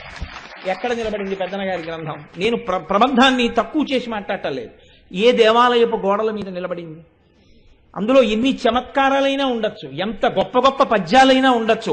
ఒక్క పద్యం చెప్తే అటజని కంచ భూమి సురుడంబర తుంబి శిరస్సరజ్జరీ పటల ముహుర్ముహుర్లుట దభుంగ తరంగ పృదంగ నిస్మన స్ఫుట నటనాను రూప పరిపుల్ల కలాప కలాపిజాలమున్ గటక చరత్కరేణుకర కంపిత సాలము శితశైలమున్. ఒక్క బ్రాహ్మణ బ్రహ్మచారిని వర్ణిస్తే అర్ధచంద్రుని తేట నమఘలించులలాట పట్టి తీర్చిన గంగ మట్టితోడ చెక్కుటద్దముల యందు జిగివెల్లువలు చిందు రమణీయమణి కుండలములతోడ పసిడి వ్రాత జలంగు మిసిమిదోప జలంగు అరుణంశకోత్తరీయంబుతోడ సరిలైన రాకట్టు జలువా మొలకట్టు బెడగారు నిర్కావి పింజతోడ ధవళ ధవళములకు జన్నిదములతోడ కాశికాముద్రగిడిన ఉంగరంబుతోడ శాంతరసముత్పు బ్రహ్మ తేజంబుతోడ ప్రవరుడయ్య వియచ్చర ప్రవరుడపుడు. ఎటువంటి పద్యాలైనా ఇచ్చారు పెద్దనగారు. నేను ఆయన సాహిత్యాన్ని తప్పు పట్టట్లేదు, ఆయన ప్రబంధం తక్కువని నేను చెప్పట్లేదు. కానీ గుడిగోడలకెక్కింది ఏది ఎక్కింది? ధూర్జటిదెక్కింది. ఎందుకెక్కింది? ఆర్తితో చెప్పుకున్నాడు. ఏది చెప్పుకున్నాడు? తన గొప్ప చెప్పుకోలేదు, తన తప్పు చెప్పుకున్నాడు వెళ్ళి పరమశివుడికి. రోషీరోయదు కామినీ జనుల తారుణ్యోరు సౌఖ్యంబులన్ బాసీబాయదు పుత్రమిత్రధన సంపద్భ్రాంతి వాంఛాలతల్ కోశీకోయదు నామనంబకట నీకున్ ప్రీతిగా సత్క్రియల్ చేసి చేయదు దీని త్రుళ్ళనసవే శ్రీకాళహస్తీశ్వర అని చెప్పుకున్నాడు. అలా చెప్పుకున్నాడు కాబట్టి నా చదువెందుకయా? ఎందుకొచ్చిన చదువు? పనికిరాని చదువు. నా కవిత్వం కవిత్వమా? నిన్ను చేరుకోవడానికి ఇది ఉపాసన వస్తువు కాకపోతే, నా కవిత్వము నా పాండిత్యము నీ పాదముల ముందు దీపం కాలేకపోతే, నీ దర్శనానికి ఇది హేతువు కాలేకపోతే నా విద్య ఎందుకు పనికొస్తుందయా అన్నారు. బిరుదుల కోసమని చెప్పేసి కవిత్వం చెప్పుకోలేదు ధూర్జటి. అందుకే మహానుభావుడు అంటాడు, ఏ వేదంబు పఠించలు తభుజగంబే శాస్త్రములు సూచతానే విద్యాభ్యాసమునొచ్చే కరి చించే మంత్రమూహించే బోధావిర్భావ నిధానములు చదువులయ్యా కాదు మీ పాద సంసేవాసక్తియ కాక జంతు తతికిన్ శ్రీకాళహస్తీశ్వర అంటాడు. ఈ ఆర్తి ఎక్కడుందో అక్కడ గోడల మీదకి ఎక్కింది కాళహస్తీశ్వర మహాత్యం, కాళహస్తీశ్వర శతకం. చిరాయు అయ్యాడు మహానుభావుడు. ఒక్క మాట రాసుకున్నారు పోతన గారు. అమ్మలగన్నయమ్మ ముగురమ్మల మూలపుటమ్మ చాలా పెద్దమ్మ సురారులమ్మ కడుపారడి బుచ్చిన యమ్మ తన్ను లోనమ్మిన వెల్పుటమ్మల మనంబున ఉండెడి యమ్మ దుర్గమాయమ్మ కృపాబ్దినిచ్చుట మహత్వ కవిత్వ పటుత్వ సంపదలన్నారు. ఎంత పొంగొచ్చిందో ఆ హృదయానికి. మాయమ్మ అన్నారు. అనగానే అది ఎక్కడుంది? ఇంటి లక్ష్మీ కమ్మికి తోరణం కట్టినట్టు విజయవాడ కనకదుర్గమ్మ తల్లి గుడి అందరి ప్రమాదాలు బాపేదైతే లక్ష్మీ కమ్మికి తోరణమై పోతన గారి పద్యం పట్టుకుంది. పోతన గారు ఆ స్థాయిని ఎలా పొందగలిగారు? ఆర్తితో పిలిస్తే నిన్ను పరమశివుల్లో కలపడానికి, ఇక్కడే ఇప్పుడే మోక్షం ఇవ్వడానికి ఆ తల్లి సిద్ధంగా ఉంది. ఆ తల్లే పెద్ద తెర. కాబట్టి ఇప్పుడు రతనచ్చదా ఆవిడ పెదవులు తెర ఏమిట్రా? ఆవిడే పెద్ద తెర. ఆవిడ అనుగ్రహం నీకు కలిగిందా? ఆవిడ కాంతి ఉపాసన నీకు లభించిందా? ఆవిడ కాని మాయా అన్న అవనికని పైకెత్తిందా? పరబ్రహ్మంతో కలిసిపోతావు. ఇక్కడే ఇప్పుడే నీవే పరబ్రహ్మమని తెలుసుకుంటావు. ఇటువంటి శక్తిని ఇయ్యగలిగినటువంటి అమ్మ ఉన్నదే, ఆ అమ్మ యొక్క పెదవులను మేము స్తోత్రం చేస్తున్నామంటున్నారు వశిన్యాది దేవతలు. అందుకని చూడండి, నవ విద్రుమ బింబ శ్రీన్యకారి రథనచ్చదా. సరే, బాహ్యంలోకి వస్తే వశిన్యాది దేవతలు ఇలా పిలిచారు, అలాగే వ్యాస భగవానుడు దాన్ని గ్రంథస్థం చేశాడు. కానీ ఇప్పుడు నిజంగా అమ్మవారి పెదవులతో పోల్చడానికి అటువంటి పోలిక సరిపోతుందా అంటే ఆయనే ఒక మాట అన్నారు, న్యక్కారి తిరస్కరింపబడినవి. దొండపండే ఉందండి, కాకి ముక్కుకి దొండపండు అని, దొండపండు కనపడితే కాకి పొడుస్తుంది. దాంట్లోంచి ఇలా ప్రేగు కారిపోయినట్టు ఆ ఎర్రటి ముద్ద కిందకి జారిపోయి, ఇంకా ఒకవేళ ఏ కాకి పొడవకపోయినా పండిపోయిన దొండపండు కొంతకాలానికి మెల్లగా విరిగిపోయి ముద్దలు ముద్దలుగా పేశలంగా అయిపోతుంది. కానీ అమ్మవారి పెదవి ఎప్పటికీ అలా కాదు కదా. అలా కాని అమ్మవారి పెదవిని మీరు దొండపండుతో ఎలా పోలుస్తారు? నవవిద్రుమము. విద్రుమము పగడం ఎంత గొప్పదైనా అవ్వచ్చు, కానీ ఆ పగడం గట్టిగా ఉంటుంది. పగడము కాంతి కొంతకాలానికి తరిగిపోతుంది, ఆ శోభ క్షీణించిపోతుంది, గీతలు పడిపోతాయి. కానీ అమ్మవారి పెదవులకు అటువంటి లక్షణం లేదే. మీరు నన్ను సహృదయంతో మన్నించగలిగితే అది ఎంత పగడమైనా ఎంత దొండపండైనా దాని పట్ల అంత మక్కువ కలిగిన వాడు ఉండడు. కానీ మన్మధుణ్ణి గెలిచినటువంటి పరమశివుడికి అధరాపానాసక్తిని కల్పించినటువంటి అధరం, అటువంటి అధరానికి దొండపండుకి పోలిక ఎలా వేస్తారు మీరు? కాబట్టి నవవిద్రుమ బింబ శ్రీన్యకారిదనచ్చద, అమ్మా నీ యొక్క పెదవులు ఆ రెండిటి యొక్క కాంతిని తిరస్కరిస్తున్నాయి అన్నారు. ఇంకా గమ్మత్తుగా చెప్పవలసి వస్తే అసలు నీ పెదవులకు ఉపమానం లేదు, అది దాని అర్థం. అంటే లోకంలో పెదవి గురించి చెప్పాలి అంటే సమాన ధర్మం ఉన్నటువంటి ఏ రెండింటిని తీసుకొచ్చి వేయడం మాత్రమే కుదురుతుందో, ఆ రెండు వస్తువులు పక్కకి తీసుకొచ్చి పెట్టినా కూడా అవి రెండు నిలబడలేకపోయాయంటే ఇంకా మేము ఎక్కడి నుంచి తీసుకొస్తాం సృష్టిలో? కాబట్టి ఈ సృష్టిలో నీ పెదవులతో పోల్చడానికి తగిన వస్తువు వేరొకటి లేదు. ఇలా ఎన్ని విషయాల్లో లేదు? ఏ విషయంలో లేదు. పద్మరాగ శిలాదర్శ పరిభావి కపోలభూ, పద్మరాగమణులు ఓడిపోయి. కాబట్టి అమ్మతో పోల్చడానికి ఈ సృష్టిలో ఏదైనా ఉందా? ఏదీ లేదు. అంటే అమ్మతో పోల్చగలిగిన వస్తువు అన్నది లోకంలో లేదు. అక్కడ నుంచి ఇక్కడ వరకు అంతే. నేను ఎప్పుడైనా నా తల్లిని పొగిడాను అనుకోండి, మా అమ్మని పొగిడితే మీరు బాగా జ్ఞాపకం పెట్టుకోండి, నా భార్యని విమర్శించినట్టు అవదది. మీరు చాలా మందికి లోకంలో ఉండేటటువంటి అపప్రథ సంకుచితంగా ఉంటుంది. మేము ఇంగ్లీష్ మీడియంలో చదువుకుంటున్నాం, మాకు ఇంగ్లీష్లో మాట్లాడడం వచ్చు అనుకున్నారు అనుకోండి, వీళ్ళు ఇంగ్లీష్లో మాట్లాడడం మొదలుపెట్టిన దగ్గర నుంచి వీళ్ళకి బాగా ఇంగ్లీష్ వచ్చిన వాళ్ళు అనిపించుకోవాలంటే తెలుగు మాటలు మాట్లాడకూడదు అని. మీరు చూడండి, చాలా మంది దగ్గర ఉంటుంది లక్షణం. ఇది ఎంత దూరం ఉంటుందంటే వాడు నేను గోదావరి ఎక్స్ప్రెస్లో వచ్చానండి అనడం, గోదావరి ఎక్స్ప్రెస్లో వచ్చానండి అంటే. ఎందుకు గోదావరి అంటే? అంటే నేను ఇంగ్లీష్లో మాట్లాడుతున్నానని వాడికి ఒక తృప్తి అనమాట. అంటే గోదావరి అంటే నువ్వు తెలుగువాడివి, గోదావరి ఎక్స్ప్రెస్ అని నీ తెలుగు దేశంలో ప్రవహిస్తోందని వాళ్ళు ఆ పేరెట్టారు. నువ్వు గోదావరి అంటామని వాళ్ళు పెట్టలేదు. హాయిగా సంతోషంగా నేను గోదావరి ఎక్స్ప్రెస్లో వచ్చానండి అని ఎందుకు అనలేవు? నీకు తెలుగులో ఆ పళ్ళన్నీ నీకు తెలుసు, కాయలన్నీ నీకు తెలుసు, పాదులన్నీ నీకు తెలుసు, ఎందుకు అనవు తెలుగులో? ఆ తెలుగు భాషతో మోక్షానికి పొందాడు పోతన గారు. తెలుగు భాషలో కీర్తనలు చేసి రామదాసు గారు రామచంద్రమూర్తిలో ఐక్యమయ్యారు. నీ ఇంతోటి బతుక్కి తెలుగు అడ్డొచ్చిందా? నువ్వు రెండు తెలుగు మాటలు మాట్లాడడానికి నీకు కష్టమా? కావాలని ఏదో ఇంకా అసలు లండన్లో పుట్టి లండన్లో పెరిగి ఇక్కడికి ఏదో తెలియక మొట్టమొదటిసారి వచ్చి మొట్టమొదటి నిమిషంలోనే మనతో మాట్లాడుతున్నంత నటన, ఏదో అసలు మాకు తెలుగు రాదు కదండి. నేను ఎక్కడ ఆశ్చర్యపోతానంటే, నేను గొప్పకి చెప్పాను అనుకోకండి, నీ జాతి సంస్కృతిగా నీ కన్న తల్లిగా పోతన గారి పద్యాలు నీకు వచ్చి ఉండాలి, నువ్వు తెలుగులో చక్కగా మాట్లాడగలిగి ఉండాలి. అంతేకాని నీకెందుకంత తాపత్రయం ఆ ఇంగ్లీష్ మీద? అయిన దానికి కాని దానికి ఇంగ్లీష్ ఎందుకు? నీ చదువు ఇంగ్లీష్లో చదువుకోవద్దని నేను ఎప్పుడూ చెప్పను. ఇంగ్లీష్ నీ భార్య లాంటిది. చక్కగా ప్రేమించు, చక్కగా పోషించు, చక్కగా ప్రేమ పెంచుకో, దాని యందు ఆనందాన్ని పొందు, ఉన్నతికి రా, బిడ్డల్ని కను. దాని వలన నేను కాదన్నా. కానీ నీ తల్లి లాంటిది తెలుగు భాష. తెలుగు భాషని తిరస్కరించడం నీ తల్లికి అన్నం పెట్టకపోవడం లాంటిది. అక్కర్లేని దానికి ఇంగ్లీష్ మాట్లాడితే అసహ్యం వేస్తుంది. నువ్వు ఉల్లిపాయ అన్నదానికి ఉల్లిపాయ అంటేనే బాగుంటుంది తెలుగులో. ఉల్లిపాయని ఇంగ్లీష్లో అనడం కూడా నాకు ఇష్టం ఉండదు. ఉల్లిపాయని ఇంగ్లీష్లో పిలిచారనుకోండి అసహ్యం వేస్తుంది నాకు. ఏమిటి ఉల్లిపాయ అనడానికి ఇంగ్లీష్ ఎందుకు? ఉల్లిపాయ అనలే ఏంటి? లండన్ నుంచి వచ్చావా నువ్వు? లండన్లో పుట్టావా నువ్వు? ఆంధ్రదేశంలోనే పుట్టా, ఆంధ్రదేశంలోనే పెరిగా, ఉల్లిపాయని ఎందుకనో అంటే వాడెవడో అన్నాడు, వీడు విన్నాడు, ఇంకక్కడి నుంచి అదే ఈ స్థితి. సరే, ఇదంతా వేరే విషయం అనుకోండి. ఇంతకీ నేను మీకెందుకు విజ్ఞాపన చేయవలసి వచ్చింది? ఈ విషయాలన్నీ ఎందుకు అసలు నువ్వు చెప్పావు అని మీరు అడగచ్చు.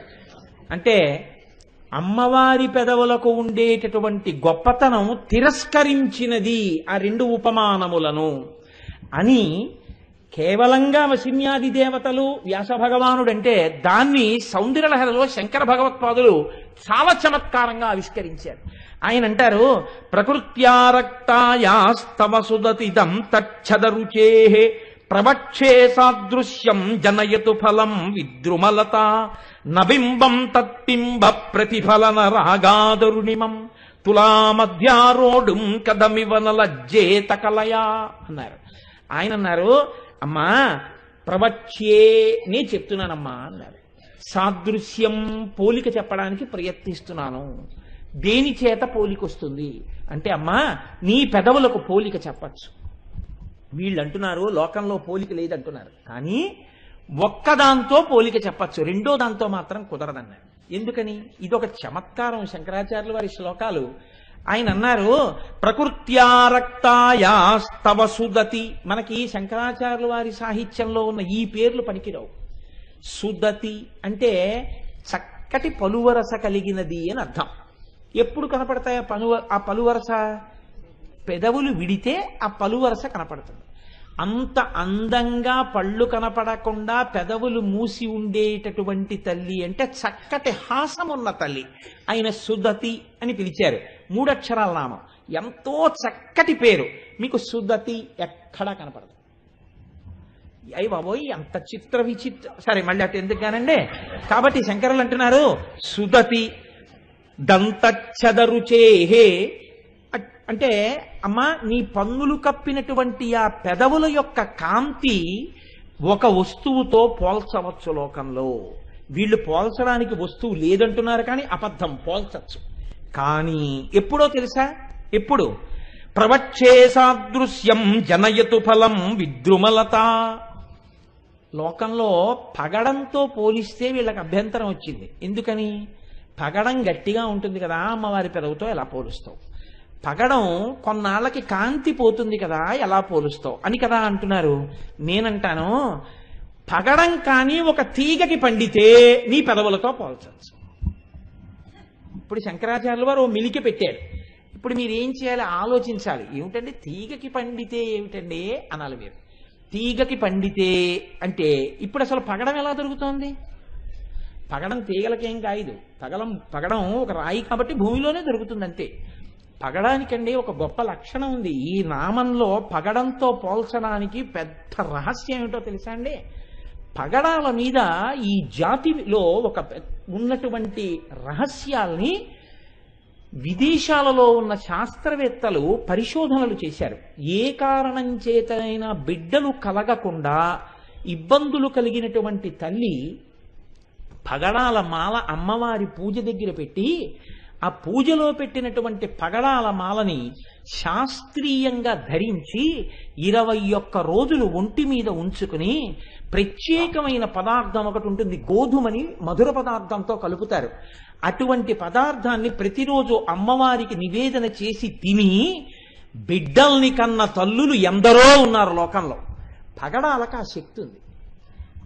బిడ్డలు కలగని తల్లులకు కూడా బిడ్డలు కలిగేటట్టుగా చేసి గర్భమునకు ఉన్నటువంటి దోషాన్ని తొలగించాయి. దీని మీద నాకు జ్ఞాపకం ఉంటే ఆ పేరు కరెక్ట్గా డాక్టర్ జిరి అన్న ఆయన, మన దేశం వారు కాదు, ఆయన ప్రయోగం చేసి నిజమే భారతీయ సాంప్రదాయంలో పగడాన్ని అంత గొప్పగా చెప్పడానికి కారణం ఉంది, పగడానికి ఆ శక్తి ఉంది అని నిరూపించి చూపించారు. కాబట్టి పగడం అంత గొప్పది. అందుకే పగడం తలుచుకుంటే అమ్మతనం ఉంటుంది అందులో. అది అందుకని పగడం వేసి చెప్పడం.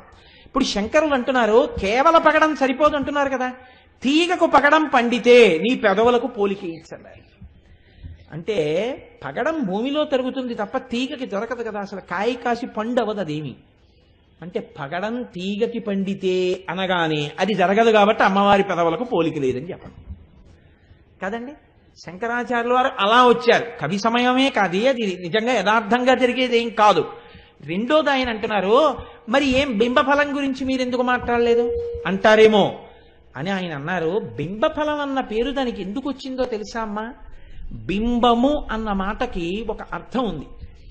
బింబమునకు ప్రతిబింబమునకు అభేదం, రెండు ఒకటే. బింబమే ప్రతిబింబము, ప్రతిబింబమే బింబము. బింబాన్ని దిద్దితే ప్రతిబింబాన్ని దిద్దుతారు, ప్రతిబింబాన్ని దిద్దితే బింబం దిద్దబడుతుంది. బింబ ప్రతిబింబములకు అభేదం, రెండు ఒకటే. పైగా బింబమును ప్రతిబింబమని పిలుస్తారు. అసలు దొండపండుని పోల్చడం ఏమిటమ్మా? దొండపండుతో నీ పెదవులతో పోల్చడానికి ప్రయత్నం చేసినందుకు అది సిగ్గుపడిపోయింది అన్నారు. ఎందుకు సిగ్గుపడిపోయింది శంకర అంటే, నీ పెదవి యొక్క ఎర్రటి కాంతిలో కోటో వంతు పుచ్చుకునే అది ఆ స్థితిని పొందింది. అది నీ పెదవితో పోటీ చేయడానికి అది ప్రతిబింబ సదృశమే కానీ అసలు అది బింబ సదృశం కాదు. నీతో పోటీ చేయడానికి నీ వలన అది ప్రకాశించింది, సూర్యుడి కాంతి చేత చంద్రుడు ప్రకాశించినట్టు. ఇంకా అది నీ పోలికి ఎలా పనికి వస్తుందమ్మా? కాబట్టి పోలిక్కి పనికిరాదు. కాబట్టి పెదవిని పక్కన పెట్టేశాను, కానీ ఆ దొండపండు పక్కన పెట్టాను. పగడం మాత్రం పనికొస్తుంది. ఎప్పుడో తెలుసా? తీగకు పండితే. అంటే తీగకు పండుతుందా? అసలు ఎప్పటికీ పండదు. చిత్రం ఏమిటో తెలుసా అండి? అమ్మవారి పెదవుల గురించినటువంటి విషయాన్ని బాగా విని ధ్యానం చేస్తే రెండు లక్షణాలు వస్తాయి. ఒకటి, నిద్రలేమితో బాధపడుతున్న వాళ్ళకి నిద్ర పడుతుంది అమ్మ పెదవులు అని నమస్కరించగలిగితే. రెండు, అమ్మవారి పెదవులను కానీ బాగా ధ్యానం చేసి అమ్మ పెదవులుగా నమస్కారం చెయ్యగలిగితే, నేను ఈ మాట అంటున్నప్పుడల్లా మీరు బాగా జ్ఞాపకం పెట్టుకోండి. ఎందుచేతనంటే కుబేరుడు ఒక్కసారి అమ్మవారిని తెలియక పార్వతీదేవి అధరాన్ని వక్రదృష్టితో చేస్తే కన్ను మెల్లకన్ను అయిపోయింది. ఇప్పటికీ కుబేరుడికి మెల్లకన్నుతోటే పూజ. కాబట్టి అధరాన్ని ధ్యానం చేసేటప్పుడు చాలా జాగ్రత్తగా ధ్యానం చేయవలసి ఉంటుంది. అవి అమ్మ పెదవులు అన్న నమ్మకం, ఆ దృష్టితో ధ్యానం చేయాలి. చేస్తే నిద్రలేమి ఉన్న వారికి నిద్ర పడుతుంది. రెండు, అమ్మవారి పెదవులకున్న శక్తి నిద్ర అనగా స్వల్పకాలిక లయం. ఈ లయం ఒక స్థాయిని దాటిపోతే అది అజ్ఞాన లయం, జ్ఞాన ఆవిర్భావం, మాయ తొలగింపు. అందుకని ఇప్పుడు ఆ పెదవులు మిమ్మల్ని రక్షించగలిగినవై ఉంటాయి. కాబట్టి శంకర భగవత్పాదులు సౌందర్యలహరిలో అమ్మవారి పెదవుల గురించి గమ్మత్తుగా మాట్లాడితే మూకశంకరులు ఇంకో అడుగు ముందుకేశారు. మూకశంకరులు చెప్పినా శంకరులు చెప్పినా అమ్మవారిని చూస్తూనే చెప్పారండి. ఎందుచేతనంటే ప్రదీపజ్వాలాభిర్దివసకర నీరాజన విధి సుధాసూతే సవ్యోపల జలల వైరధ్య రచన స్వకీయైరంబోభి సలిల నిధి సాహిత్యకరణం తయ అని. అమ్మా, ఇవి నేను పలుకుతున్న పలుకులు ఏవైతే ఉన్నాయో అవి తవజనని వాచాం స్తుతిరియం. అమ్మ, నువ్వు పలికిస్తే పలుకులే అంటున్నారు శంకరాచార్యుల వారు. అందుకని శంకరులుగా పలికింది అమ్మవారే పలికింది. కాబట్టి ఇప్పుడు మూక శంకరులు పలుకుతున్న మాటలు లేని వాడికి అమ్మవారు దర్శనమిచ్చి ఆయనతో మాట్లాడింపచేసింది.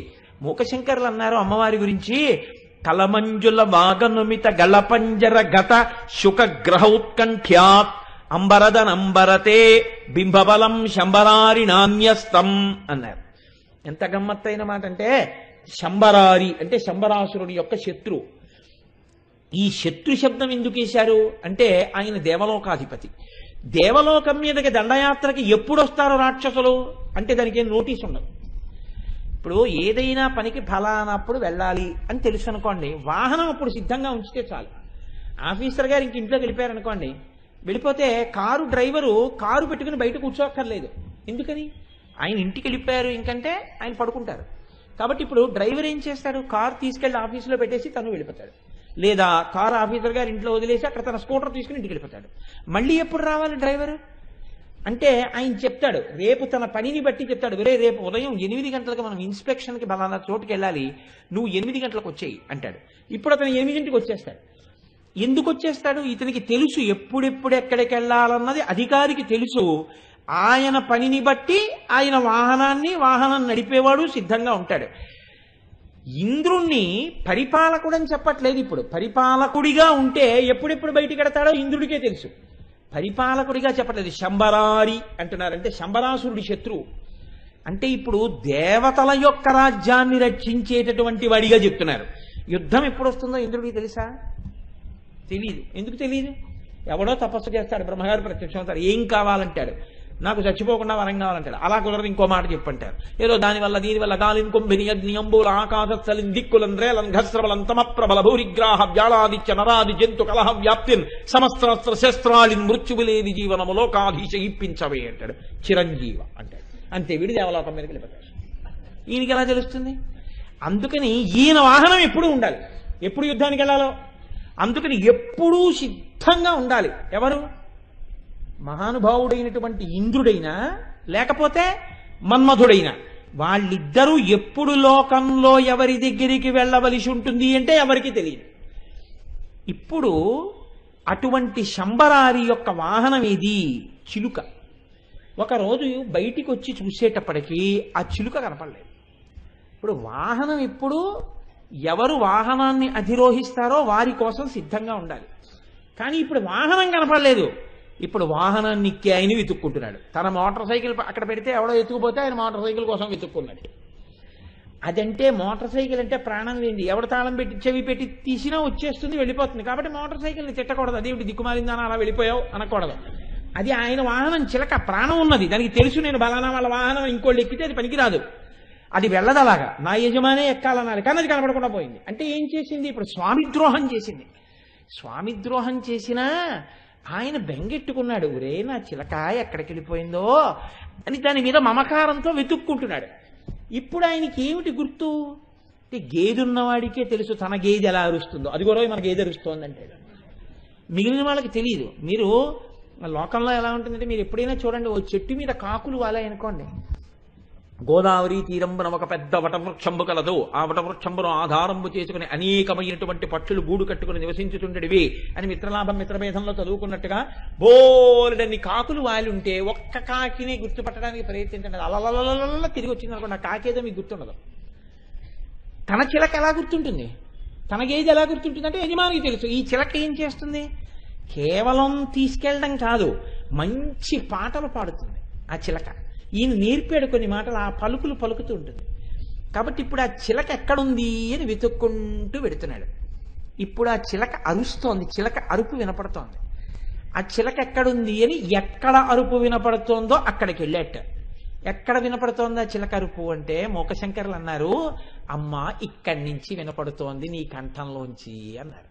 అంటే అమ్మవారి కంఠమాధుర్యం ఆ చిలక యొక్క మాధుర్యంలా ఉంటుంది. కాబట్టి ఇప్పుడు కంఠంలోంచి వినపడుతోంది. పెద్దవాళ్లతో వ్యవహారం. మీ ఇంట్లో కుక్క మీకన్నా తక్కువ వాడి ఇంట్లోకి వెళ్తే మా కుక్క మీ ఇంట్లో ఉందని గైడ్ తీసుకుని లోపలికి వెళ్ళిపోయి ఏ జిమ్మీదా అని తెచ్చేసుకోవచ్చు. అది పెద్దవాళ్ళ ఇంట్లోకి వెళ్ళింది అనుకోండి, మీరు ఆ ఇంట్లోకి గబుక్కులు వెళ్ళిపోవడానికి ఉండదు. కాలింగ్ బెల్ పెట్టి బయట నించుంటే ఆయన అరగంట పోయాక వస్తాడు. ఏంటో అంటాడు, అయ్యా మా కుక్క లోపలికి వచ్చేసిందండి, మా కుక్కను తీసుకెళ్ళిపోతానంటే మీ కుక్కను పెంచుకున్నవాడు కుక్కను జాగ్రత్తగా పెట్టుకోవడం నేర్చుకోవాలి. అంతేకాని మా ఇంటికి రావడండి మీ కుక్క ఇలా అంటాడు. అంటే అప్పుడు మీరు వెళ్ళి భయం భయంగా కుక్కను తెచ్చుకొని బయటికి తెచ్చుకోవాలి. ఎందుకని పెద్దవాళ్లతో వ్యవహారం. తీరా మా కుక్క మీ ఇంట్లోకి వచ్చిందండి అన్న తర్వాత మీ కుక్క మా ఇంట్లోకి ఎలా వస్తుంది? అలా వస్తే మా ఇంట్లో 8 కుక్కలు ఉన్నాయి, కరిచేస్తాయే అని ఆయన ఇలా అలా వెతికి ఇదిగోనండి ఇదే మా కుక్క అనుకున్నాను అన్నారు అనుకోండి. అనుకున్నాను ఏమిటాయా, చూసుకుని రావాలి. మీ కుక్క మా ఇంట్లో ఎందుకుంటుంది? ఇంత గోడ గేటు ఉంటాయి అంటే మీ కుక్కను మేము తెచ్చేసాం అనుకున్నావా అన్నాడు అనుకోండి. చాలా ఇబ్బంది. పెద్ద ఆయనతో వ్యవహారం అది. ఆయన మీద దొంగతనం కట్టినట్టు ఉంటుంది. అందుకని ఇప్పుడు అమ్మవారి కంఠంలోంచి తన చిలక అరుపులాగే వినిపిస్తోంది. కానీ అమ్మవారి దగ్గరికి వెళ్ళి అమ్మ నా చిలక నీ కంఠంలో ఉందంటే అంటే నీ చిలక తెచ్చి నా కంఠంలో పెట్టాను అనుకుంటావా ఉంటుంది. అందుకని ఎలా ఇప్పుడు తన చిలకో కాదో గుర్తుపట్టడం అంటే మూకశంకరులు అంటున్నారు, అమ్మా అప్పుడు తన చిలకో కాదో గుర్తుపట్టడానికి ఆయన చమత్కారం చేశాడు. చిలక ఎక్కడున్నా దానికి అలవాటు ఏమిటంటే దొండపండు ఉంటే దాన్ని కొరకడానికి వస్తుంది. అందుకని న్యస్తం అంటే ఏదో దాన్ని బయటికి తెప్పించడం కోసం ఒక మిషని పెట్టినట్టు ఒక ఎర్రటి దొండపండు తెచ్చి నీ పెదవిగా పెడితే దానికోసం చిలక పైకొస్తుంది అని పెడితే ఎలా ఉంటుందో లోపల ఉన్న చిలక కోసం పెట్టిన దొండపండులా నీ పెద ఉందమ్మా అన్నారు. అంటే ఇప్పుడు దొండపండు కోసం చిలక పైకి వచ్చింది అనుకోండి, తన చిలక అయితే ధైర్యంగా అమ్మ నా చిలకమ్మ పొరపాటున నీ కంఠంలోకి వచ్చేసింది, అమ్మ నా చిలక పట్టుకెళ్ళిపోతానంటే పట్టుకుపోతుంది. అంతేగాని నా చిలక లోపల ఉందమ్మా అంటే నోరు ముయ్యి అది నా చిలక నా కంఠం రా అందనుకోండి. అప్పుడేలాగా చాలా ఇబ్బంది అండి. ఎందుకంటే అమ్మవారి చేతిలో ఎప్పుడూ ఓ చిలక ఉంటుంది. ఆ చిలకతో చెప్తున్నారు గమ్మత్తు. అందుకని అమ్మవారి దగ్గర ఓ చిలక ఉంది, శారదాదేవి దగ్గర చిలక ఉంటుంది. వారువంబులు కులమసాములు మాకు కుమలయాక్షి చదలేటి బంగారు జలరుహంబుల తుండ్లు భోజనంబులు మాకు పువ్వు బోని సత్యలోకము దాక సకలలోకంబులు ఆటపట్టెలు మాకు అబ్జవదన భారతీదేవి ముంజేతి పలుక చిలుక సదయ గజయాన సద్బ్రహ్మచారి మాకు వేదశాస్త్ర పురాణాది విద్యలెల్లా తరుణీ నియాన ఘంటాపదంబు మాకు అంటుంది చిత్రనీయంలో హంస. అందుకని భారతీదేవి ముంజేతి పలుక చిలుక సదయ గజయాన సద్బ్రహ్మచారి మాకు. మేము ఎవరితో ఆటలాడుకుంటామో తెలుసా? శారదాదేవి పక్కనుండే చిలక మా ఫ్రెండ్, మేము ఆడుకుంటూ ఉంటామని చెప్పింది ఆ హంస నలుడి దగ్గరికి రాయబారానికి వెళ్ళినప్పుడు. అందుకని అటువంటి చిలక అమ్మవారి దగ్గర ఉంది. ఈ చిలకేనేమిటి? అందుకని మనం మర్యాద తప్పిపోయి అమ్మవారిని నా చిలకే నీ కంఠంలో ఉందంటే, అంటే నీ చిలక ఉంటే తప్ప పాటి పలకలేనా అని అమ్మవారంటే ఇంద్రపద ఊడిపోతుంది. అందుకని అలా అండమ్మ అనేసి ఓ చిలకని తీసుకొచ్చా, ఓ దొండపండు అక్కడ ఎట్టేట. ఇప్పుడు బయటికి వస్తుంది చిలక దొండపండు కోసం. తన చిలకైతే అమ్మ నా చిలకమ్మ అంటాడు. కాకపోతే ఏమీ తెలియని వాళ్ళే వెళ్ళిపోతాడు. ఎందుకు పెట్టావో ఈ దొండపండు అందనుకోండి. దీనికి నీ పెదవికి పోలికేశారు కదమ్మా లలితా సహస్రంలో, ఇది ఎంత పనికి మాలిందో చూద్దామని పెట్టానమ్మా అని వెళ్ళిపోతాడు. ఇప్పుడు గొడవ లేదుగా. అందుకుని పెట్టిందా అన్నట్టుగా కలమంజుల వాగనుమిత గలపంజరగత సుఖగ్రహౌత్కంఠ్యాత్ అంబరదనంబరితే శంబరారిణాన్యస్తం బింబఫలం శంబరారిణాన్యస్తం. దొండపండు తీసుకొచ్చి అక్కడ న్యాసంగా పెట్టారా అన్నట్టుగా ఉందమ్మా అని పెదవి అన్నారు. మూకశంకరులు అలా చెప్పారు, శంకరాచార్యులు వారు ఇలా చెప్పారు, వసిన్యాది దేవతలు అలా చెప్పారు. ఎవరు ఎలా చెప్పినా మీరు మాత్రం ఒక్క విషయాన్ని చాలా జాగ్రత్తగా గమనించవలసి ఉంటుంది. ఈ నామం యొక్క వైశిష్ట్యంలో అమ్మవారి పెదవుల యొక్క పరమ సంకేతం ఇది. మీరు ఆలోచించండి. అమ్మ పెదవులుగా వాటిని మీరు ఉపాసన చేస్తే ఆ పెదవుల యొక్క గమ్మత్తు ఏది అంటే, ఆ పెదవులు మీరు పెరిగి పెద్దవారవడానికి అడ్డు వచ్చిన వాటిని తొలగతోసిన హేతువులు. మీరు బాగా గుర్తుపట్టండి నా మాటని. ఒకడు నల్లగా పుట్టాడు, ఒంటి కంటితో పుట్టాడు, ఒక్కొక్క చేతికి 9 వేళ్లతో పుట్టాడు, చాలా చికాగ్గా ఉంటాడు, ఎప్పుడూ చర్మవ్యాధి, ఎప్పుడూ ఒంటి నిండా గజ్జి. ఇప్పుడు ఈ పిల్లవాడు అమ్మకి బరువు అవుతాడని మీరు అనుకుంటున్నారా? అమ్మకి ఎప్పుడూ బరువు కాడు. అమ్మ మాత్రం ఈ పిల్లాడిని ఒళ్ళో పడుకోబెట్టుకుని నా కన్నవాడే, నా కొండే, నా బంగారు తండ్రే అని ముద్దులెట్టుకుంటుంది. నేను దీనికి ఒక ప్రత్యక్ష సాక్ష్యం ఒకటి చూశానండి ఒకసారి జీవితంలో. నేను పెద్దాపురంలో ఉండే రోజుల్లో నాకు బాగా ఆత్మీయత కలిగినటువంటి దేహబంధు ఒక ఆయన ఉండేవారు. ఆయన రోడ్స్ అండ్ బిల్డింగ్స్ డిపార్ట్మెంట్లో వర్క్ ఇన్స్పెక్టర్గా చేసేవారు. నేను అన్నగారు అన్నగారు అని పిలుస్తుండేవాడిని. ఆయన ఎందుకో ఎక్కడో ఏదో రోడ్లు వేస్తున్నారు, నాకు ఆ ప్రాంతం సరిగ్గా జ్ఞాపకం లేదు, కానీ వేస్తుంటే ఏదో ఖాళీగా ఉన్నాను కదా అని సరదాగా వస్తారా చూస్తారా అంటే నేను ఎందుకో నిష్కారణంగా వెళ్ళాను అక్కడికి. ఏదో చూసారా ఏమి తోచనమ్మ తోడికోడలు పుట్టింటికి వెళ్ళింది అని ఓ సామెత, అందుకని నేను వెళ్ళాను. నాకు ఆ పనేం లేదు. అక్కడ ఒక ఆవిడ ఏం చేసిందంటే, ప్రసవం అయింది, రెక్కాడితే కానీ డొక్కాడదు, తన చంటి బిడ్డని ఆ రోడ్డు పక్కన ఉన్నటువంటి ఒక చెట్టుకి ఒక పాత చీరలో వేలాడదీసి ఆ పిల్లవాడిని అందులో పడుకోబెట్టింది. ఆ తల్లి, నేను ఏమీ ఆవిడ్ని అమర్యాద చెయ్యాలని మాట అంటలేదు, నల్లగా కాటుక ఎలా ఉంటుందో అలా ఉంది, ఒళ్ళంతా చెమటలు పట్టేసి ఆ రాళ్ళు పెద్ద పెద్ద తట్టతో రాళ్ళు పట్టుకెళ్ళి పోసి వస్తోంది. ఎండాకాలం చెమట ముద్దయిపోయి ఉంది ఆవిడ. ఒళ్ళు అక్కడ నిలబడితే ఇక్కడికి దుర్వాసన వస్తుంది. అటువంటి స్థితిలో ఉంది ఆవిడ. ఈ రోలర్ అవి తిరుగుతూ రోడ్డు వేసేటప్పుడు ధూళి కదండి, ఒళ్ళంతా ధూళి ధూసర భూరితమై ఉంది. ఆ పిల్లవాడు ఏమి చమత్కారమో, వాడు చాలా బాగున్నాడు, తెల్లగా ఉన్నాడు ఆ పిల్లాడు. ఎలా ఉన్నా తల్లికి బిడ్డడేగా.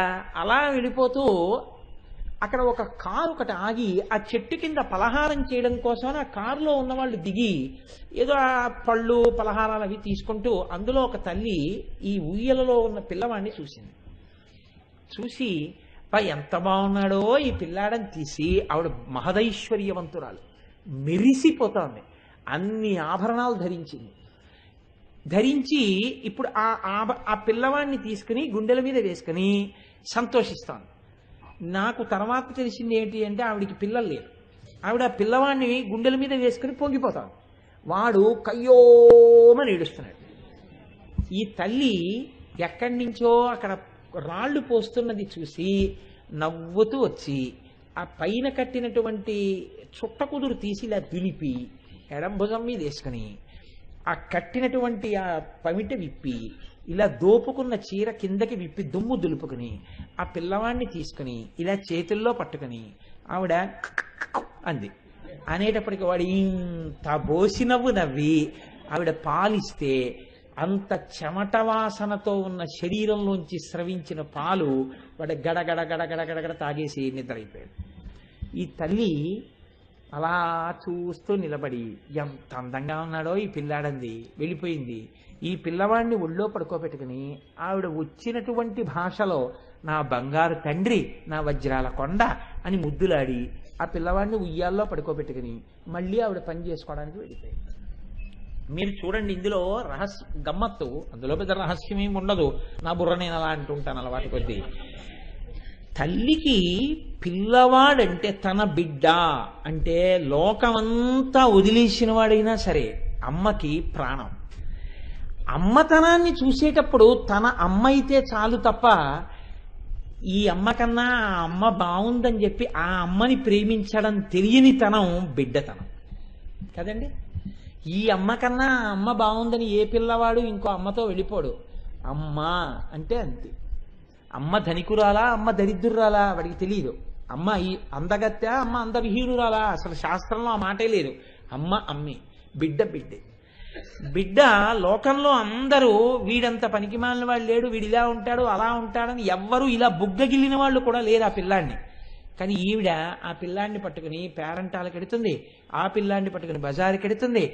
అందరూ పేరంటాలకు వచ్చిన మిగతా పిల్లలందరినీ చూసి వీడిని చూసి వీడేవిడు ఇలా ఉన్నాడని చెప్పేసి వాడిని వెటకారం ఆడినా ఆవిడ బెంగ పెట్టుకుని కళ్ళమ్మ నీళ్లు పెట్టుకుని వాడిని తీసుకొచ్చి నీకేం పర్వాలేదు నాన్న, వాళ్ళందరూ అలా అంటే అన్నారులే, నువ్వు నా వజ్రాల కొండవిరా, నువ్వు నా బంగారు తండ్రివిరా అని కళ్ళమ్మటి నీళ్లు పెట్టేసుకుని నువ్వు ఒకనాడు వృద్ధిలోకి వచ్చిన తర్వాత వీళ్ళందరూ నీ కాళ్ళ మీద పడతారులే నాన్న, తొక్కదేముందిరా ఒంటి మీద్ది, నీ మనసు బంగారం నాన్న, పార్వతీదేవి నలుపు, నారాయణుడు నలుపు, ఏది నలుపు కాదురా, లోకానికి నీళ్ళిచ్చేటటువంటి మేఘం నలుపు, అన్నీ నలుపు, తెలుపుగా ఉన్నవన్నీ కూడా ఓ పైకి తెల్లగా కనపడినవన్నీ గొప్పవేంటి, ఇంత మరకబడితే అసహ్యంగా అయిపోయేటటువంటి తెల్ల పంచ గొప్పదా, ఎన్ని అన్నిటినీ ఇంద్రియాలని పక్కన పెట్టి దీక్షావస్త్రంగా తీసుకున్న అయ్యప్ప స్వామి భక్తులు కట్టుకున్న నల్ల పంచ గొప్పదా, నువ్వు అయ్యప్ప స్వామి దీక్షితుడు కట్టుకున్న పంచలాంటి వాడివిరా నాన్న, వాళ్ళకేం తెలుసురా, భోగం అనుభవించడానికి వెళ్ళి విటుడు కట్టుకున్న తెల్ల పంచలాంటి వాళ్ళు రా వాళ్ళందరూ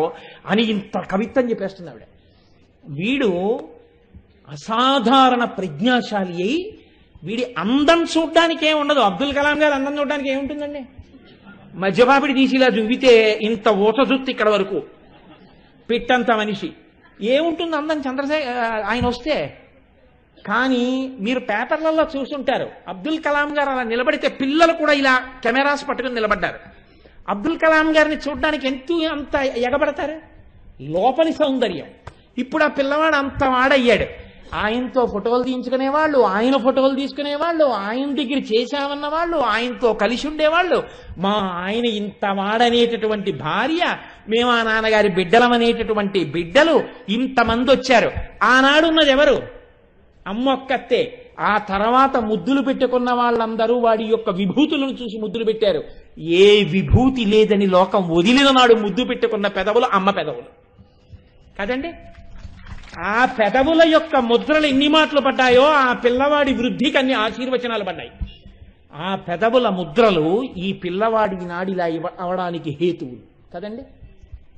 అందుకే అంత గొప్పవాడై అంత గొప్ప క్షిపణులను కనిపెట్టి భారత రాష్ట్రపతి అయి వింగ్స్ ఆఫ్ ఫైర్ పుస్తకం రాస్తే ప్రిఫేస్ లో ఆయన రాసుకున్నారు, అమ్మా నేను రామేశ్వరంలో చదువుకుంటున్న రోజుల్లో ఆకలి వేస్తే పరిగెత్తుకుంటూ వంటింట్లోకి వచ్చి నీ కాళ్ళ దగ్గర కూర్చుని అమ్మా అమ్మ ఆకలిస్తోందమ్మా అంటే నువ్వు పొయ్యి మీద కాల్చినటువంటి గోధుమ రొట్లు నా పళ్ళెల్లో వేస్తుంటే ఆ గోధుమ రొట్లు తిని పెరిగినటువంటి అబ్దుల్ కలాం అనబడేటటువంటి ఈ శరీరంలోని రక్త మాంసముల మేధస్సే ఈనాడు ఇంత కీర్తింపబడిందమ్మా. ఈ దేశానికి నేను చేసిన సేవ, నా వైభవం, నా ప్రాజ్ఞత, నా జ్ఞానం, నీ చేత్తో పెట్టిన గోధుమ రొట్టెలోంచి వచ్చాయమ్మా.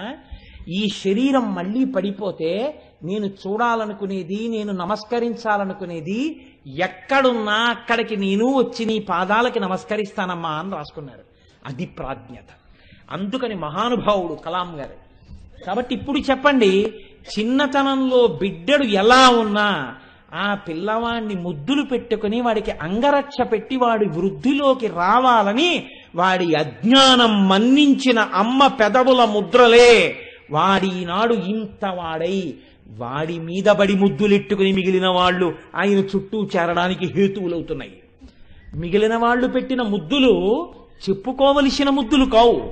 అమ్మ పెట్టిన ముద్దులు గుర్తుంచుకుని చెప్పుకోవలసిన ముద్దులు. మా అమ్మ నన్ను పెట్టుకున్న ముద్దు నా జన్మలో ఇంకొక చోట రాదు అని చెప్పుకున్న వాడు ఎవడున్నాడో వాడు ప్రాజ్ఞుడు. సభాముఖంగా చెప్పుకోవచ్చు ఆ ముద్దులో ఉన్న గొప్పతనాన్ని.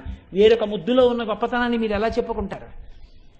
అలా చెప్పుకోవడం వీలు కాదు. అది ఒక్క అమ్మ ముద్దుకే చెల్లింది. ఎంత అజ్ఞానం మీకుందో అన్ని ముద్దులు ఆవిడ నుంచి వచ్చాయి. క్షమించి మీరు మీ కాలుతో ఆవిడ గుండెలు తంటే ఆవిడ ఆ కాలు మీద ముద్దు పెట్టింది. ఆ తర్వాత ఈ కాలుకి నడువడి తెలిసింది. ఈ నోరు వదరితే అనకూడని మాటలంటే, నాన్న నువ్వు అలా అనకూడదురా అంటే, నా ముఖం కందగడ్డ అయిపోయి నేను కళ్ళమ్మని నీళ్లు పెట్టుకుంటే నిన్ను నేను కోపడలేదు నాన్న, నీకు చెప్తున్నానంతే, నువ్వు చక్కగా అలా ఉండాలి, నువ్వు అలా వృద్ధిలోకి రావాలి అని చిన్నతనంలో చెప్పినటువంటి అమ్మ పెట్టిన ముద్దులు ఇవాళ నా చేత 4 మంచి మాటలు చెప్పించి ఉండవచ్చు. కాబట్టి తీర్చిదిద్దడం అన్నది ఎక్కడుంది? నా అజ్ఞానాన్ని మన్నించి నేను తప్పు చేసినప్పుడల్లా నాకు బోధ చేసి ముద్దు పెట్టిన మా అమ్మ పెదవులు నా సంస్కారమునకు హేతువులు. ఆ ముద్దులే అమ్మ పెదవులకు లక్షణములు. ఇప్పుడు చెప్పండి, మనం ఆచమనం చేస్తే ఓం కేశవాయ స్వాహ, ఓం నారాయణాయ స్వాహ, ఓం మాధవాయ స్వాహ అంటాం. ఏం ఓం రామాయ స్వాహ అనకూడదా? అనం. ఆ 3 చెప్తాం. ఎందుకు చెప్తామో తెలుసా అండి? ఇప్పటికీ ఆచమనంలో ఆ 3 నామాలే ఎందుకు చెప్తాం అంటే, ఈశ్వరుడు మాట అన్నది ఇచ్చింది పిపీలికాది పర్యంతంలో ఒక్క మనుష్యుడికే ఇచ్చాడు. ఈ మాట కోట్ల మందిని దారి తప్పించడానికి వాడచ్చు. ఈ మాట అగాధంలో పడిపోయిన వాడిని పైకెత్తడానికి వాడచ్చు. కోట్ల మందిని ఊబిలోకి దింపే మాట. వాడు ఒక స్థితిని చేరుకున్న తర్వాత వాడి వెంబడబడి తిరిగేటటువంటి ముద్దులు పెట్టే వాళ్ళు ఉంటారే, అటువంటి వ్యభిచార దోషంతో కూడుకున్న వాళ్ళ యొక్క మాటల్లాంటి మాటలు ఆ మాటలు. ఊబిలో కూరుకుంటూ ఉండగా పైకెత్తే మాటలున్నాయే అవి అమ్మ మాటల్లాంటి మాటలు ఆ మాటలు. ఇప్పుడు నీ మాటకి ఆ సంస్కృతి ఉండాలి. నీ మాట అంతటి శక్తిని పొందాలి. ఈ మాట ఎక్కడి నుంచి వస్తోంది? ఎవ్వరికీ లేదు. ఊపిరిని మాటగా మార్చే యంత్రం ఒకటి ఈశ్వరుడు ఇక్కడ పెట్టాడు. అదే స్వరపేటిక. ఈ స్వరపేటికలోంచే మాటలు వస్తున్నాయి. వాయువు మాటలుగా మారుతోంది. ఈ స్వరపేటికని ఛార్జ్ చేయగలిగినది సనాతన ధర్మం ఒక్కటే చెప్పింది. బాగా బడలిపోతే స్వరపేటిక ఎక్కువ నీరు తాగి దాన్ని శుద్ధి చేయరాదు. చాలా తక్కువ నీటితో అది శుద్ధి అవుతుంది. తక్కువ నీరే తీసుకోవాలి స్వరపేటిక బడలిపోతే. రాత్రంతా మీరు పడుకున్నారనుకోండి, స్వరపేటిక యందు కూడా మాలిన్యములు చేరుతాయి. కంఠం సరిగ్గా రాదేమోనని ముందు కంఠంలో మాటలు ఎక్కడి నుంచి వస్తాయి అంటే 3 స్థానములలోంచి వస్తాయి. కంఠంలోంచి మొదటి మాట వస్తుంది కా కా కా అన్నప్పుడు మీరు ఇక్కడ వేలు పెట్టి చూసుకోండి. అంటే ఇప్పుడు సభలో కా కా అన్నప్పుడు యాడమ్స్ యాపిల్ అంటారు మగవాడికి. ఇక్కడ కనపడుతుంటుంది స్వరపేటిక యొక్క వైబ్రేషన్లో పెట్టుకున్న సెల్ ఫోన్ లాగా. మీరు కా కా అంటే ఇక్కడ వైబ్రేషన్ వస్తుంది, ఇక్కడ పుడుతుంది కకారంతో. కా ఆనందవాక్యం. అందుకే కళాభ్యాం అంటూ శంకరులు శివానంద లహరి కకారంతో మొదలు పెడతారు. కా కా అన్నప్పుడు ఇక్కడ పుడుతున్నాయి మాటలు. ముందు స్వరపేటిక మీద మినపగింజ మునిగినంత నీరు మాత్రమే పోసి మాటలు పుట్టే ఈ స్థానాన్ని ఛార్జ్ చేయాలి, లూబ్రికేట్ చేసినట్టు. అందుకే ఆచమనం అంటే జాగ్రత్తగా గోముద్ర పట్టి మినపగుంజ ములిగినంత నీరే పోసి అప్పుడు అమృత మార్గం దగ్గర కింద పెరిగి పెట్టి జుర్రుకున్న శబ్దం రాకుండా లోపలికి పుచ్చుకోవాలి. గుటక వేయకుండా రెండో నామం చెప్పకూడదు. కేశవాయి స్వాహ అన్నారు అనుకోండి, కే అన్నప్పుడు ఇక్కడ ఫస్ట్ లూబ్రికేషన్ అవసరం, అప్పుడు నీరెడుతుంది. ఇప్పుడు రెండో స్థానం ఏది? మాధవాయి స్వాహ, కేశవాయి స్వాహ, నారాయణాయి స్వాహ. నా అన్నప్పుడు నాలుక వెళ్ళి ఎక్కడ నొక్కుతోందో అక్కడ నుంచి పుడుతుంది. ఇక్కడ కాదు, ప్రధానం నాలుకతో నక్కకుండా నా అనండి, అనలేరు. అందుకని నారాయణాయి స్వాహ నీళ్లు పుచ్చుకుంటారు. ఇప్పుడు 3 పెదవులు కలిస్తే వస్తుంది. మా పెదవులు కదపకుండా మా అనండి, పెదవులు కదపకుండా అనలేరు. అంటే మాధవాయి స్వాహ పెదవులు కలిపినప్పుడు వస్తోంది. ఈ 3 చేత ప్రధానమైన అక్షరములతో కూడిన సమస్త శబ్దములు నీ నోట్లోంచి వస్తున్నాయి. దీనికి ఇచ్చాడు స్వరపేటిక. దీన్ని మినపగింజు మునిగినంత నీటితో ఈ 3 నామాలతో శుభ్రం చేయి. శుభ్రం చేసి ఎందుకు చేస్తున్నావో తెలుసా? ఈ స్వరపేటికతో నువ్వు మాట్లాడిన ఏ మాట అయినా లోకాన్ని ఉద్ధరించడానికి, దిశానిర్దేశకత్వానికి పనికి రావాలి తప్ప ఒకడిని పాడి చేసే మాట మాట్లాడవద్దు. ఇది ఈశ్వరుడిచ్చాడని గుర్తుపెట్టుకో. అందుకే కా నా మా అనకూడదా? అనరు. ఈశ్వర నామాలు చెప్పిస్తారు. కేశవ, నారాయణ, మాధవ. ప్రతివాడు అమ్మతనాన్ని పొందాలి. ఈ పెదవులు, ఈ మాటలు అమ్మ మాటలుగా, అమ్మ అకారం నుంచి క్షకారం వరకు ఆవిడే అయి ఉంటుంది. ఆవిడ అయినటువంటి అక్షరాలు ఏమున్నాయో అవి పలకడానికి అర్హత నీకు ఇచ్చింది. ఈ పలికేటప్పుడు ఆ మాటలంతా పొందిగ్గా మాట్లాడు. అందుకే మాట అన్నది ఏ స్థాయిలో ఉన్న వాళ్ళనైనా ఉద్ధరిస్తుంది. అవతల వారి స్థాయిని బట్టి మీరు మాట్లాడి ఉద్ధరిస్తారు. అందుకే జగద్గురు శంకరాచార్యుల వారు మహాజ్ఞాని అయి అహం బ్రహ్మాస్మి స్థాయికి ఎదిగిన వారైనా యంత్రప్రతిష్ఠ చేశారు, దేవాలయాలు పునఃప్రతిష్ఠ చేశారు, కుంభాభిషేకాలు చేశారు. సామాన్యమైనటువంటి స్తోత్రాల దగ్గర నుంచి ప్రస్థానత్రయానికి భాష్యాల వరకు ఇచ్చారు. అంటే గురువు అన్నవాడి యొక్క లక్షణం ఏదై ఉండాలి? నేను కొంతమంది దగ్గరికి మాత్రమే వెళ్ళి మాట్లాడగలనన్నవాడు గురువు కానే కాడు. ఏ స్థాయిలో ఉన్నవాడి దగ్గర నుంచి అయినా సరే, ఏ స్థాయికి ఎదిగిన వాడి వరకైనా సరే, నీ మాట ఉద్ధరించేటట్టు నువ్వు మాట్లాడగలిగిన నాడే నువ్వు గురువు. గురువు అంటే మమేకమగుట.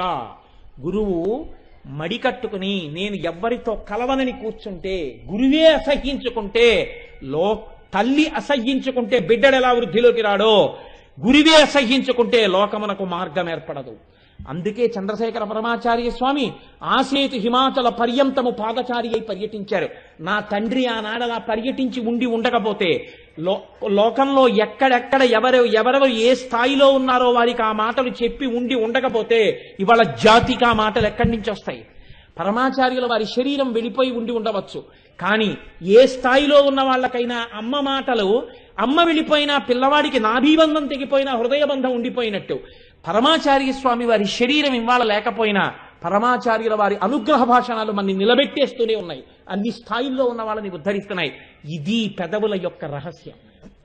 చూడండి, పరమాచార్య ఒక సభలోకి వెడితే ఎందరో వచ్చి డబ్బులు ఇచ్చేవాళ్ళు, పళ్ళిచ్చేవాళ్ళు, బట్టలు పెట్టేవాళ్ళు అన్నీ విని పరమాచార్యుల వారు అన్నారు, నేను ఒక పేద సన్యాసిని, సర్వసంగ పరిత్యాగిని, కాషాయం కట్టుకున్నవాణ్ణి. నేను అడగకపోయినా మీరు డబ్బు పెడుతున్నారు, బంగారం పెడుతున్నారు, బిల్వదళాలు పెడుతున్నారు, పళ్ళు పెడుతున్నారు. ఈ పేద సన్యాసి కోరినది మీరు ఇవ్వగలరా? మీరందరూ ఇవ్వగలిగింది నేను అడుగుతాను, నాకు ఇస్తారా అని అడిగారు. తప్పకుండా ఇస్తాం, మీరు అడిగితే ఇవ్వకపోవడం ఏమిటి? ఆయన అన్నారు, మీరు జీవించి ఉన్న నాళ్ళు మీ ప్రతిరోజు జీవితంలో 2 నిమిషాలు నాది కాదు పరమాచార్యుల వారికి దానం చేసేసానని నాకు వదిలిపెట్టేయగలరా? వదిలిపెట్టేస్తాం, 2 నిమిషాలే కదా. ఇప్పుడు మీ ప్రతిరోజులో 2 నిమిషాలు నావి, ఏ 2 నిమిషాలైనా సరే అవి నాకిచ్చారు కాబట్టి నా ఇష్టం వచ్చినట్టు వాడాలి. ఆ 2 నిమిషాలు మీరు రామనామం చెప్తూ మీరు జీవించండి. ఇప్పుడు చెప్పండి, బతికున్న నాళ్లు రామనామం 2 నిమిషాలు చెప్పినవాడు వాడు ధన్యత పొందాడా? పరమాచార్యుల వారు ధన్యుడవడానికి అడిగారా? చెప్పినవాడు ధన్యుడవడానికి ఇచ్చారు. అది అమ్మ పెదవులు, అవి అమ్మ మాటలు.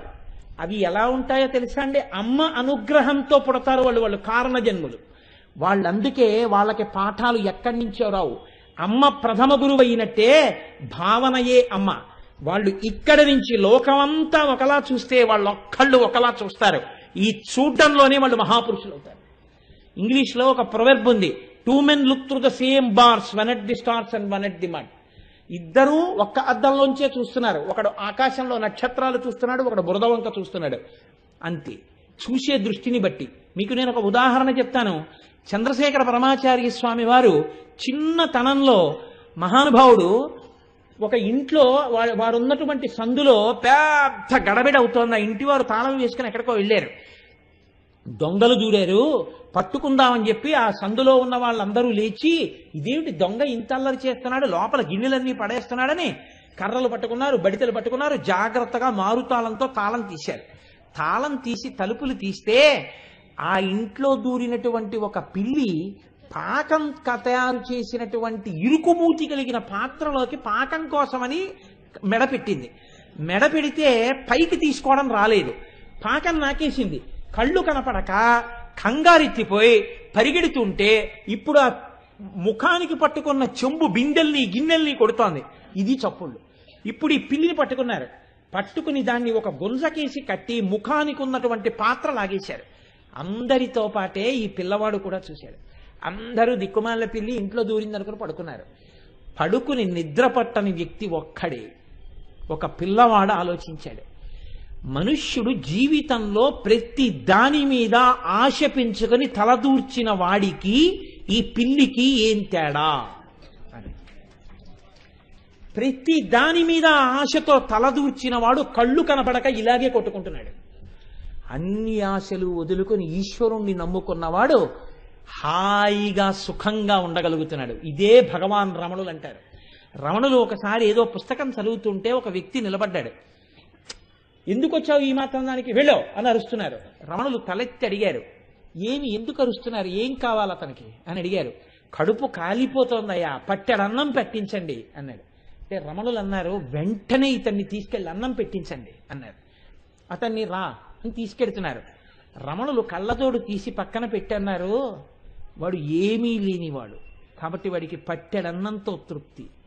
అన్నీ ఉన్నవాడికి చాలా ఆశలు, వాడికి తృప్తి నువ్వు ఇవ్వలేవు.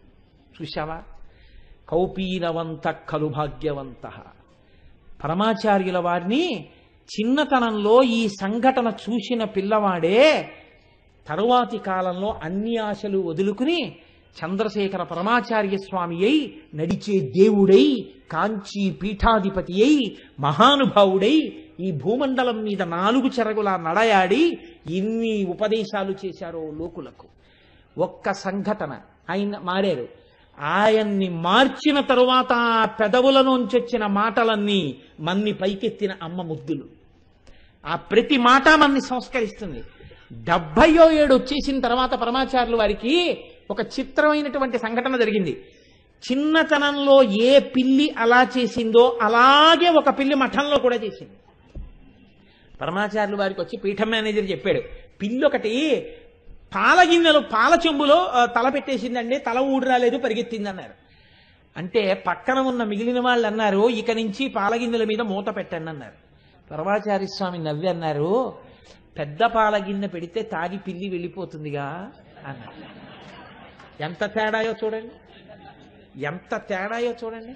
వేరొకడు ఆ పిల్లి ఆ పాలు తాగాలి, ఇది పరమాచార్యుల వారు. ఇది మహాత్ముల యందుండే మార్పు. ఇది అనుష్ఠానంలోకి వచ్చినవాడు మహాపురుషుడు. నోటితో మాత్రమే బోధించినవాడు ఆ స్థాయిని కోరుకుంటున్నవాడు అయి ఉండొచ్చేమో, చేరినవాడని నమ్మకం లేదు. ఆ పరమాచార్య నిరంతర సమాధిలోకి వెళ్ళేవారు. ఇలా గోడ కానుకుని కూర్చున్నారు.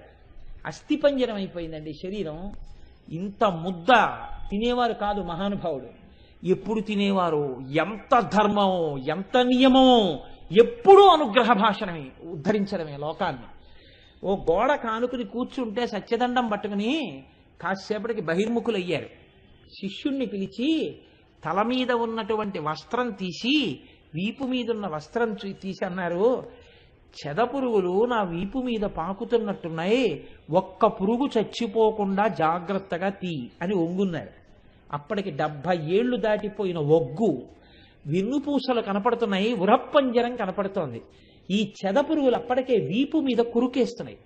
చాలా జాగ్రత్తగా శిష్యులు ఆ చెదపురుగుల్ని ఒక్కొక్క దాన్ని లాగి పక్కన పడేసి, ఒక్క చెదపురుగు కూడా చచ్చిపోలేదండి, అన్నీ తీసేసామన్నారు.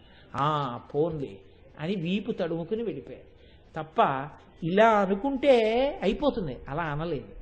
అవి ఈశ్వరుడి దృష్టిలో జీవులు. భగవాన్ రమణులు అంటారు, వారు ఆయన అది అని కూడా అనేవారు కాదు, చిరతపులది కుక్క అది అనేవారు కాదు. వారు ఆ తోలు కప్పుకున్నారు, మీరు ఈ తోలు కప్పుకున్నారు, పై తోలు ఎందుకు చూస్తారు, లోపలి తత్వం అదే కదా, వారు ఎందుకు వచ్చారు అనేవారు.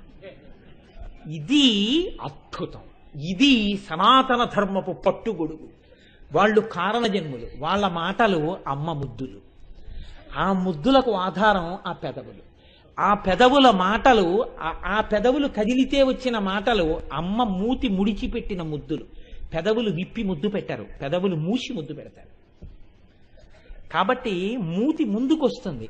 అమ్మ తాను లోకాన్ని ఉద్ధరించడానికి ఈ జాతికంతటికీ తను ఒక్కతే నేను మాట్లాడనింది. కానీ ఒక చంద్రశేఖర పరమాచార్య అయి, ఒక భగవాన్ రమణులై, ఒక రామకృష్ణ పరమహంస అయి నా తల్లి ఈ లోకంలో తిరిగింది. తిరిగి అజ్ఞానంతో తప్పులతో ఉన్న పిల్లలందరినీ అందరూ వదిలిపెట్టేస్తే, వీడు మూఢుడు అని, వీడు పనికిమాలిన పిల్లాడని అందరూ వదిలేసినట్టు వదిలేస్తే వాళ్ళు ముద్దులు పెట్టుకున్నారు. అమ్మ ముద్దులు పెట్టుకుని పెంచిన పిల్లాడిలా వారు వాళ్ళ మాటలతో మళ్ళీ వాళ్ళని మార్చి పనికొచ్చేవారిగా మార్చారు. ఆ అమ్మ పెదవులు అంత గొప్ప పెదవులు. ఆ పెదవుల గురించి స్మరించడం, ఆ పెదవుల్ని చూసి అమ్మా ఆ పెదవులు కదమ్మా మమ్మల్ని పోషించినవని అనుకోవడం, నమస్కారం చెయ్యడం మన అభివృద్ధికి హేతువులు. కాబట్టి అలా నా తల్లి పెదవులకు ఒక్కసారి నమస్కారం చేసి సంతోషిద్దాం. నవ విద్రుమ బింబ శ్రీన్యకారి రదనచ్చదా, అది ఆ నామము యొక్క వైభవం. ఇప్పటికే వేళ దాటిపోయింది కాబట్టి ఇక్కడతో ఈ నామాన్ని పూర్తి చేసినట్లుగా ప్రకటిస్తున్నాం. అయిపోయిందని కాదు, ఈ నామమే 42 రోజులు చెప్పచ్చు.